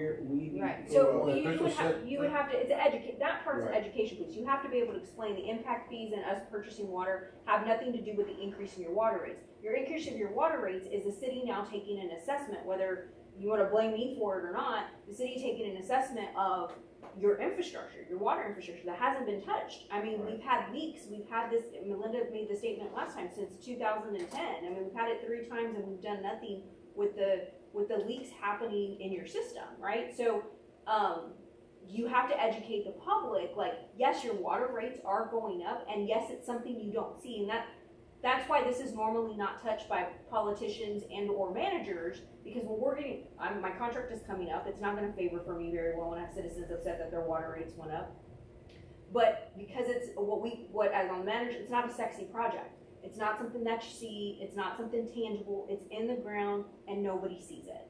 And so, but when you don't see it, it's very easily ignored. And that's essentially what has been happening. You haven't set up your rate structure to cover the cost of future infrastructure needs. We had to go for a bond for the water, you had to go for a CFO on the water well because nobody took that into consideration. You've got future water wells that are gonna come up at some point in the future. And eventually these lines are going to give. It's just a matter of when.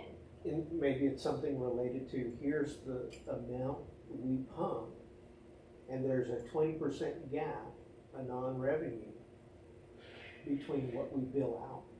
And there is a need to improve our infrastructure. I mean, these are all true facts. I'm not trying to distort anything, Right. but we've got to educate the public. It's So how do we go about this? I mean, I know we got the coffee with the mayor, I know we got. You got town, Townhall. I'm gonna tell you right in now. January, right? I'm gonna tell you right now, we can educate, I can give flyers, I can give postcards, I can put it in every water bill, I can say it at every council meeting, we can have workshop after workshop and continue this conversation, and there will still be 20 citizens coming to the council meeting at one point and say, I had no idea you were Yeah. doing that, we went up 22%, that are still gonna be misinformed Right. and get a mismessage. So there is no way to 100% educate every citizen in Leon Valley on what's gonna happen. I've gone through rate increases, we've bought bonds for buildings, I've dealt with this, we've educated 1,000 times over, and you're still gonna miss the boat. There's not a way that you're gonna be able to effectively communicate what it is that you're trying to communicate. And So I'm I gonna totally leave agree that with out. you, but at least we can do something. Yes, absolutely. I'm not saying you don't make the effort to educate. I'm just telling you, no matter what direction you go in and no matter how much education you're gonna get, I'm not gonna be able to accomplish what it is that you're trying to accomplish and educating everybody. I just need to know, from y'all's perspective, are you okay going up to 22%? If you're not, then I need to give him a scenario to go back and to take a look at that. But you need to fully understand that may not cover, if you decide to go out for a $10 million bond or a $5 million bond, Right. that may not fully in the future cover your cost for that debt service. It Not only their service, but just the budget. is just the budget in general. Your FY 22 budget was 2.2 million, your FY 2024 is 2.7. Just the cost of doing business is higher.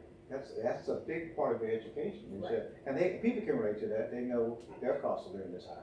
You know, I think one of the things is Leon Valley has a hodgepodge of people.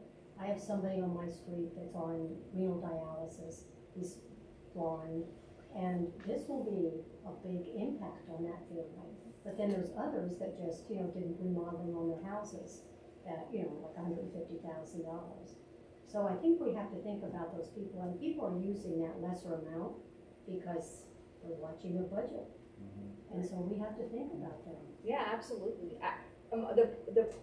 The issue, and so again, you're gonna have to take this with a grain of salt as well. I'm not saying to disregard those people. I'm saying you've been underpaying for years. You haven't been paying what you're supposed to have been paying for your water service for years. And so at some point, you're gonna have to catch up. You're gonna have to pay what you're supposed to be paying for your water service. And so whether you do it now, you do it later, you wait for everything to start breaking, and then you realize that, oh no, I need to do this. Then you take that's completely 100% a policy decision on how you want to handle that. I just need direction so I can direct our consultants on how you want to move forward. And so if you think that going from 3118 to 3810 is too much, then okay, fine. Then I need to be able to tell him, hey, let's take a look at a lesser amount. Let's take a look at, we looked at the 1.5. Okay, what does a 0.5% look like, right? And But I guess the label, I'm having trouble wrapping my head around. We're saying it's a current rate structure with a 2% increase. But well, yet it's the not. first tier is It's at not. 22%. It's not 2 to here. It's 2 from the future moving forward. No, it's Right? it's just a flat 2% to your availability fee to every tier of the rate structure. Right. So yeah, it doesn't hit 2% total. It hits 2% at your availability fee, and then at every 1,000 gallons. So it's more than that. Yes. Well, what it's doing is taking your current rates and increasing them 2%. Like what you just said, you take, if you go to your rate structure and your ordinance, and you take each one of those line items and just multiply it By 2%. by 2% and add that to the So existing. that'd be 2, 4, That's where that 6, number 8, comes from. 10%? I mean, if you- Eventually. Eventually, right? To me, this chart is confusing. Explaining the way you just said it makes a lot more sense than this chart. To me, this chart is useless. Well, Well, it's not. That's what they're going to be paying. I know, but Yeah. to me, it's hard to interpret this. I want something I can just look at it and see what's It going to is. happen. Your rate is going from 3118 to 3810. Like that's not. I mean, there's nothing to misinterpret here. That is going to be what you pay. What was the $78? That was when we were looking at 100% fixed at a different rate structure the last Yeah, time. this is next to the last one from about 50%. If you look at the Whatever it far left, was. Okay. the Or far 50% was a 78.97. If you took the debt and funded 50% fixed and 50% variable, then it would be 78.97. That's what that was. So somebody's water bill is going to go up from If you 31 to, pick, if the 2% would go from 31 to, what, 38, yes, 10, not 78. correct. That would And it only would be 2% on that for the next 5 years. So the next year would be what, 760 or something more. Whatever the rate would be. So it's a correction in the first year, and they would be hit with a 22%. But then after that, after everything's leveled out the first year, then it's only 2% above that rate that they. That's the way I understood it. Am I Yeah, wrong? that's right. Okay. I'm You like, said it was 2% for every Right. line item. For every year. For starting- every- Right, it would be 2% on the new availability fee. So you did the first 2%, so now you got a new availability fee and a new cost per 1,000 rate. Each one of those has gone up 2%. So we may Next need to year, provide they go another up 2% table again. showing the next 5 years. what that looks like, yeah. But that citizen that's paying the 31 today is gonna hit the sticker shock of 3810, but it wouldn't hit, it would just be 2% of the 3810. Yeah, can you, so for the next time we meet, can we get a chart that shows what the rates will be each year For the next 5 years. for the next 5 years? And that's only for 1,000 gallons. Right, I mean, I most, mean, people don't use 1,000 gallons a month, guys.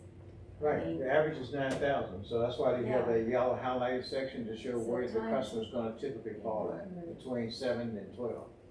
So if we used, if the average is 9, can we see what that increase would be over the next 5 years as well? The 9,000 average is all of your customers. That's Right. residential, That's right. commercial, Right. everybody. So are you concerned more about The residential. Residential. residential, the number's closer to like 5 to 6? Yeah. But that's really going campaigning and you start talking about water rates, I said, mine aren't high, not at all. Now I understand why. I never could figure it out, but now I see it. So if you use average residential gallons at, what was the number you just said? You said 5 to 6, I so guess like we we need go to verify 5,500. that, we'll verify Right. the number, but whatever it is, we'll put it, highlight it, and then just say. Right, so I mean, residential user. if you look at the table, that number that's at 7,000, that's basically what your average residential. Okay. Oh, just take it at the 7,000? Right, just look at it at that point there. And our commercial users, and this is just, I'm asking, wouldn't be at the 3/4 inch, would they? Would they be Right. higher? Right. Yeah, so if you look at like, I don't know, the one on page 6, you can see everybody who has or the number of people who have, not people, but businesses or whatever, that have meters larger than, that 5/8, 3/4, that's the number of your residential connections. Everything beyond that is It's Well, this is commercial. some of your 5/8, typically 3/4 meters. commercial. Right. It could be, you could have a commercial customer with 5/8, 3/4. It could be Right. a dress shop, for example, with one bathroom. They would need a 5/8, 3/4 inch meter. They wouldn't need a 1 inch, 2 inch, something like that. I'm on saws, I have a 1-inch meter. Why I have a 1 inch, I don't know, it was there when I got there. and I never- Because you were in the country at the time, or that house was. It's probably You want to bring downsize your, it. bring your elephant or giraffe and we'll hold it Yeah. down. I got a lot of pressure. We probably the downside, because Saws uses the same, they use the equivalent to meter factors on their rates as well, so yeah, maybe you can call them and tell them to go down I've to been there. 5/8, 3/4. 32 years in this, and oh man, my water pressure's not gonna get the same. Okay. Probably. So that's why I don't wanna Mhm. change it. Right. But even the people that I work with, say, how can you have such a big water meter?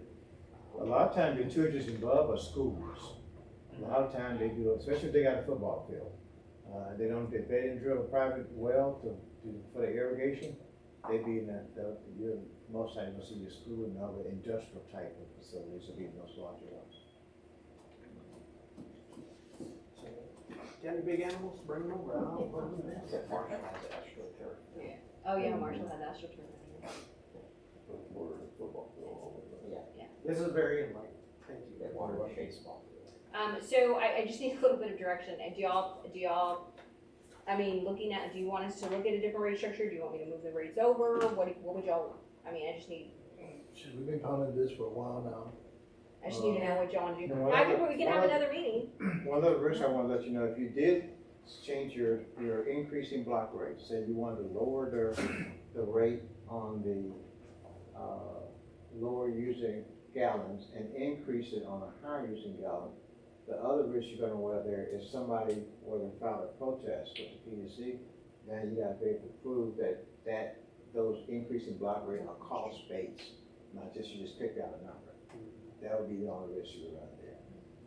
But they would give you the opportunity to settle with whoever was protesting before they actually open up a case, a full case anyway. So, Something about the PUC? Yeah, so it's just a compliance thing, so you have to be able to determine that your rates are justified when you're looking at your enterprise fund, and so if you're just, again, not systematically doing what you're supposed to be doing, and you're just like, move these rates over to somebody could file a claim with the PUC that they're not deserving of those rates, and so we would have to justify how we came to those conclusions with those rates. And so right now, we're saying these rates cover your budget and would cover potential debt for your infrastructure, and so we have justification for the rates that we have. Which you've already taken time to figure out. Correct. So if we change it, then that's a whole But we nother. can't. Look, I don't want y'all, I really, in all honesty, I don't have to deal with the political side of raising water rates. you know, I don't have to deal with that. So I know it can be very cumbersome for y'all when you're going up from 33 to 38 or 31 to 38, and that is a big increase for a lot of individuals, especially when you're multiplying that over a 12-month period. And so I do understand that component of it. And so if that's not something y'all want to do as a collective body, that's fine too. We can go back and we can take a look. I don't want y'all to feel like I'm rushing you or pushing you in a direction. I do think it's something that needs to be addressed. This is a lot of information. And so I'm not expecting y'all to draw a conclusion. I just need a little bit of direction. If you want to see different scenarios, if you're okay with this scenario, if, you know, What's the timeline here? Okay, once the council, I mean, I know, once we decide on a scenario, then how long is it before the rates go so that would into be effect? up to y'all. I mean, really.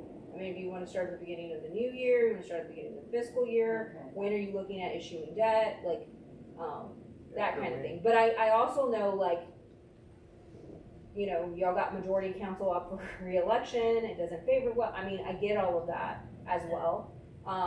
You know, I don't talk politics in that regard, but I understand them and I understand they can be complicated.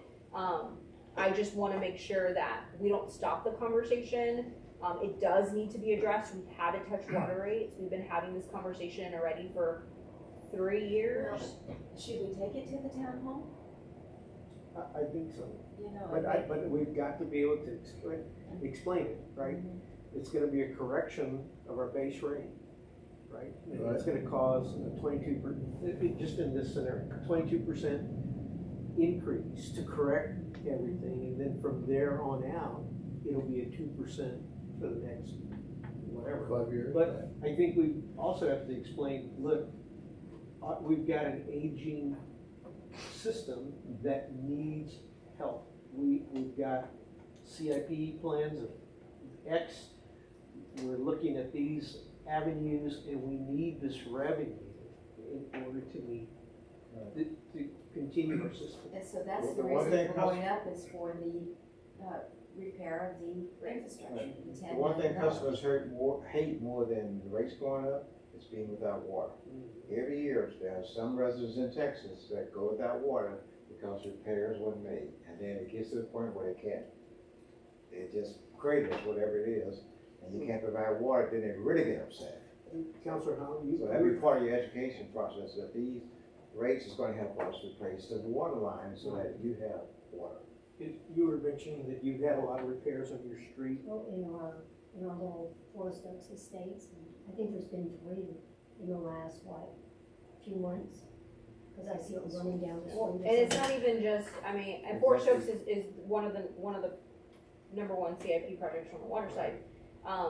But we do have calls for sewer backup, and what's happening is stormwater's getting into those drains and backing up into homes, and we're getting blamed. Like, we're doing projects or we're doing something and we're like, no, we need to make these repairs on your sewer, but we don't have the funds to be able to make those repairs on the sewer. We eat the sorry, we'll go out, we'll fix it, we'll try to help you clean, like, we do our best to try to mitigate that. I don't wanna get out to the general public like, hey, everything's going, in the wrong direction either. I just wanna make sure that y'all are aware we do have that happen. We do have sewer in Forest Oaks, we get those calls that have backed up into people's homes, and normally it's after a really large rain. And so it does happen. They try to file claims against the city, they get denied, those kinds of things. And so, Yeah, but it's not cheap. I had a neighbor on Forest Brook, $17,000 to clean up their house, and this was when we were in there. I guess it was on Forest Ridge. They were repairing that street, and it backed up under her house. And I mean, it was. I mean, we could, the we city do, didn't. but TML we would couldn't do never, but they anything have to help homeowners, that's what you have. That was Yes, like right. an act of God. I remember that. Well, yeah, and it was, well, for us, it wasn't, so TML was like, sorry, we can't help bring, I really felt bad for her. and so we told her homeowner's insurance, she had to go to home, and I don't remember if the homeowner's insurance ended up They paying a portion. denied it too. She said they had to go into debt to get cleaned. I mean, everything backed up, and it was horrible in her house. And so, If we're gonna take this to town hall, I think it's helpful if we can show people if the average is 6,000, gallons a month, you're gonna pay this much this month, you're gonna pay this much next year, and the next 5 years, so they know. And then they have to have an idea of why we're doing that, how much it's costing and everything. Well, and the thing about it is Melinda, probably about 3 years ago, you know, she came with the asbestos pipe to a meeting so she could show you. I mean, like, we did this whole elaborate, like, presentation on the water system at that time too, to show what the C-clamps look like, what some of the piping looked like, some of the video that we had at that time. And so we'll do something similar, and that will be one of the big topics and it'll be a long topic, so I'm gonna suggest that you don't put a whole bunch of items on your town hall meeting. If we're gonna make the town hall meeting, you know, a water discussion, it's probably gonna be a very long discussion at the town hall meeting, so I would limit the number of items that you put on your town hall meeting list, but we can do a whole elaborate presentation on, hey, impact fees are just, you know, you'll have about 60 people there.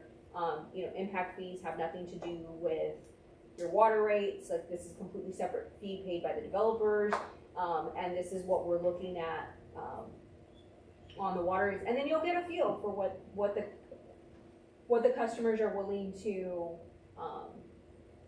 pay for. But it's not going to address the people that are in renal failure aren't coming to the town hall meeting, you know. So, I mean, those are the things that. Well, we'll just have to make sure that whatever comes out Yeah, of we the put town it hall, beyond. then we send it to every Every resident. Your water rates are going up Yeah, you know, this way, you know? And so You're right. Affordability. We did our Yeah. due diligence and we have an obligation to do it. I know that we haven't done a rate, like you said, in close to a decade, I think 8, 9 years, you said. Taking everything in consideration, I was leaning towards doing a 2%, but I'm okay with a 1.5 with the rest of the council.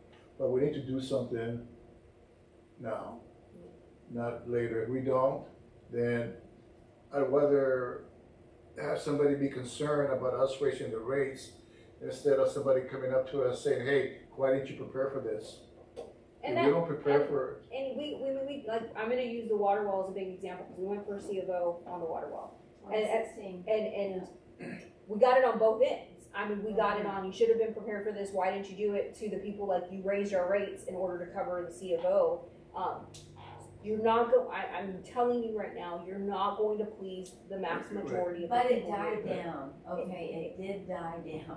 Yeah, like I You said, come out at the I'd end, rather, you I'd come out rather at be the end. ridiculed for raising the rates instead of somebody not having the water. Or you're gonna or the continue to pipe or have sewer back You up know, into your home. And But we just gotta find, there's cities that have boil alerts, I mean, you know what I'm saying, I mean, we have good utilize. we just gotta find the right words. Like you said, we're not gonna please everybody, but I think as elected officials, we have the responsibility to make sure that the city is taken care of. And I hate to raise my water rates, but one of the things that we're working on in Pavona, we're gonna try to, and I'm gonna try to suggest is, try using zero-scape for your yards, so you don't have to use as much water.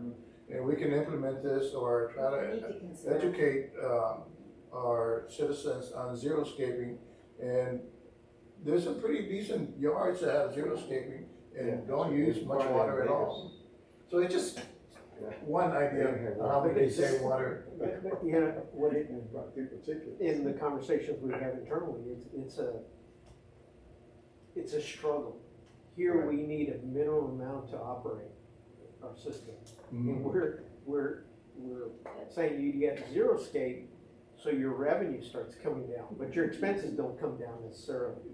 And so Yeah. that's the hard part. You're talking, not you, but I'm saying just in general from a water system speak, right? You're saying, hey, we want you to conserve water, but you need the water consumption. Y'all wanted to reduce the availability rate. Yeah, you're gonna be darned if you do and darned if you don't. I It's understand just that. a delicate It's a balance. balance. Yeah, Yeah. but, Okay, I hear you said 1.5, but I thought, Philip, you said that we needed 2%. Well, 2% was my recommendation, we showed it both Yeah. ways, but Okay, but I was leaning I mean, towards two, 1.5% I was leaning towards covered? two. Oh, you were? Two, yes. Okay. I think what we need to figure out is that if for 1.5, you get X total revenue, does that help us with meeting our operating expenses And our debt plus, service. plus the debt service of, Because it Not will be, fully, no. yeah, I mean, and the thing about it, guys, is like, this is just one crumb of a larger, I mean, we're looking at, what, one sewer project, I mean, I'm looking, you know, from a debt service standpoint, right? Like, this is going to be an ongoing conversation with your rates in order to address all of the other infrastructure needs. 'Cause Forest Oaks, yes, is the one that we're listing as the need, that's when we have the most problems, but you have other aging infrastructure, so just because you hit this first set of projects, doesn't mean that you're not going to have to do this again. And so our estimation is that you would reevaluate in like 5 years after you've done the first set of projects and look at your rates then. And more than likely, as everything else, they're gonna go up again. So I think it's important when you're educating people to be completely honest with them, because then in 5 years, you're gonna come back and say, well, we need more money, your rates are gonna go up again. But it's important to let them know, like, this is just one piece of that puzzle.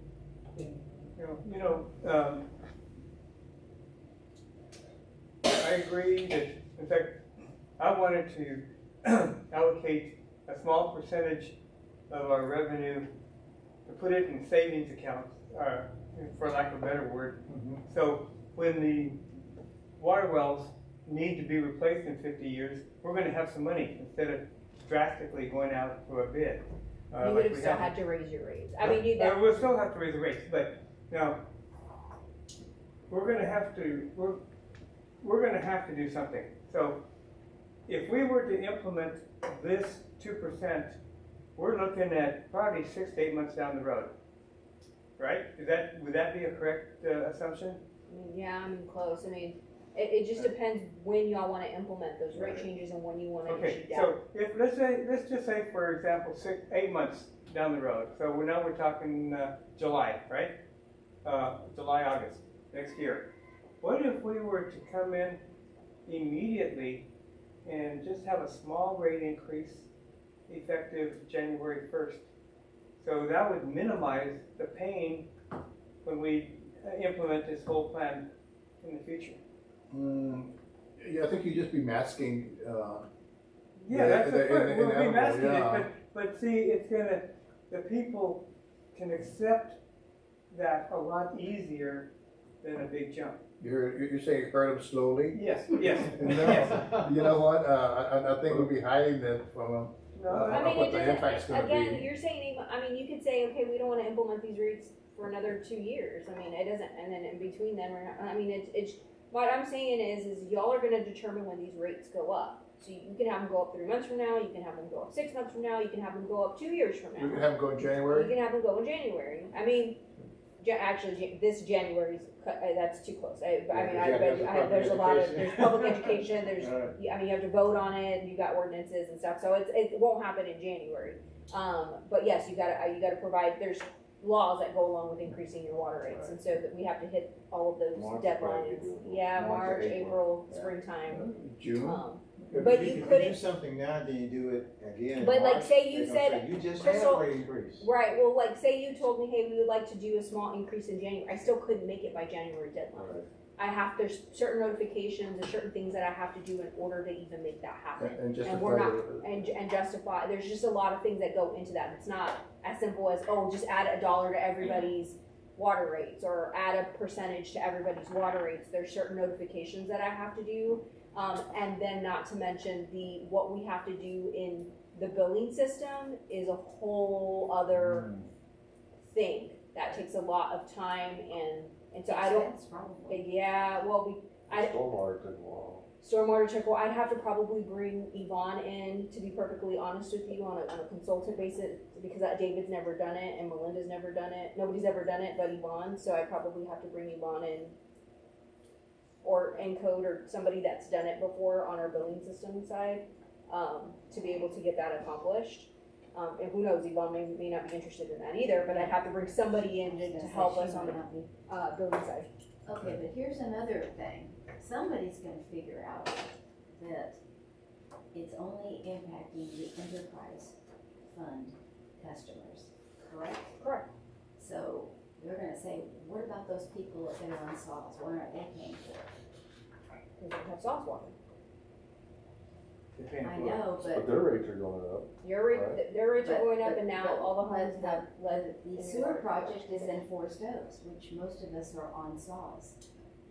I mean, that's So just we're an, getting I a mean, that's benefit. just I'm being you're- plain devil's out. You're gonna have to educate people. There's no way to implement the rest of the population that is on saws to pay a portion of the enterprise fund. There's not a way to do that. I can't go knock on your door, Mayor, and say, you know what, you now gotta contribute $5 extra to, you know. I know. Sauce has been going up over the years, and the city hasn't, so.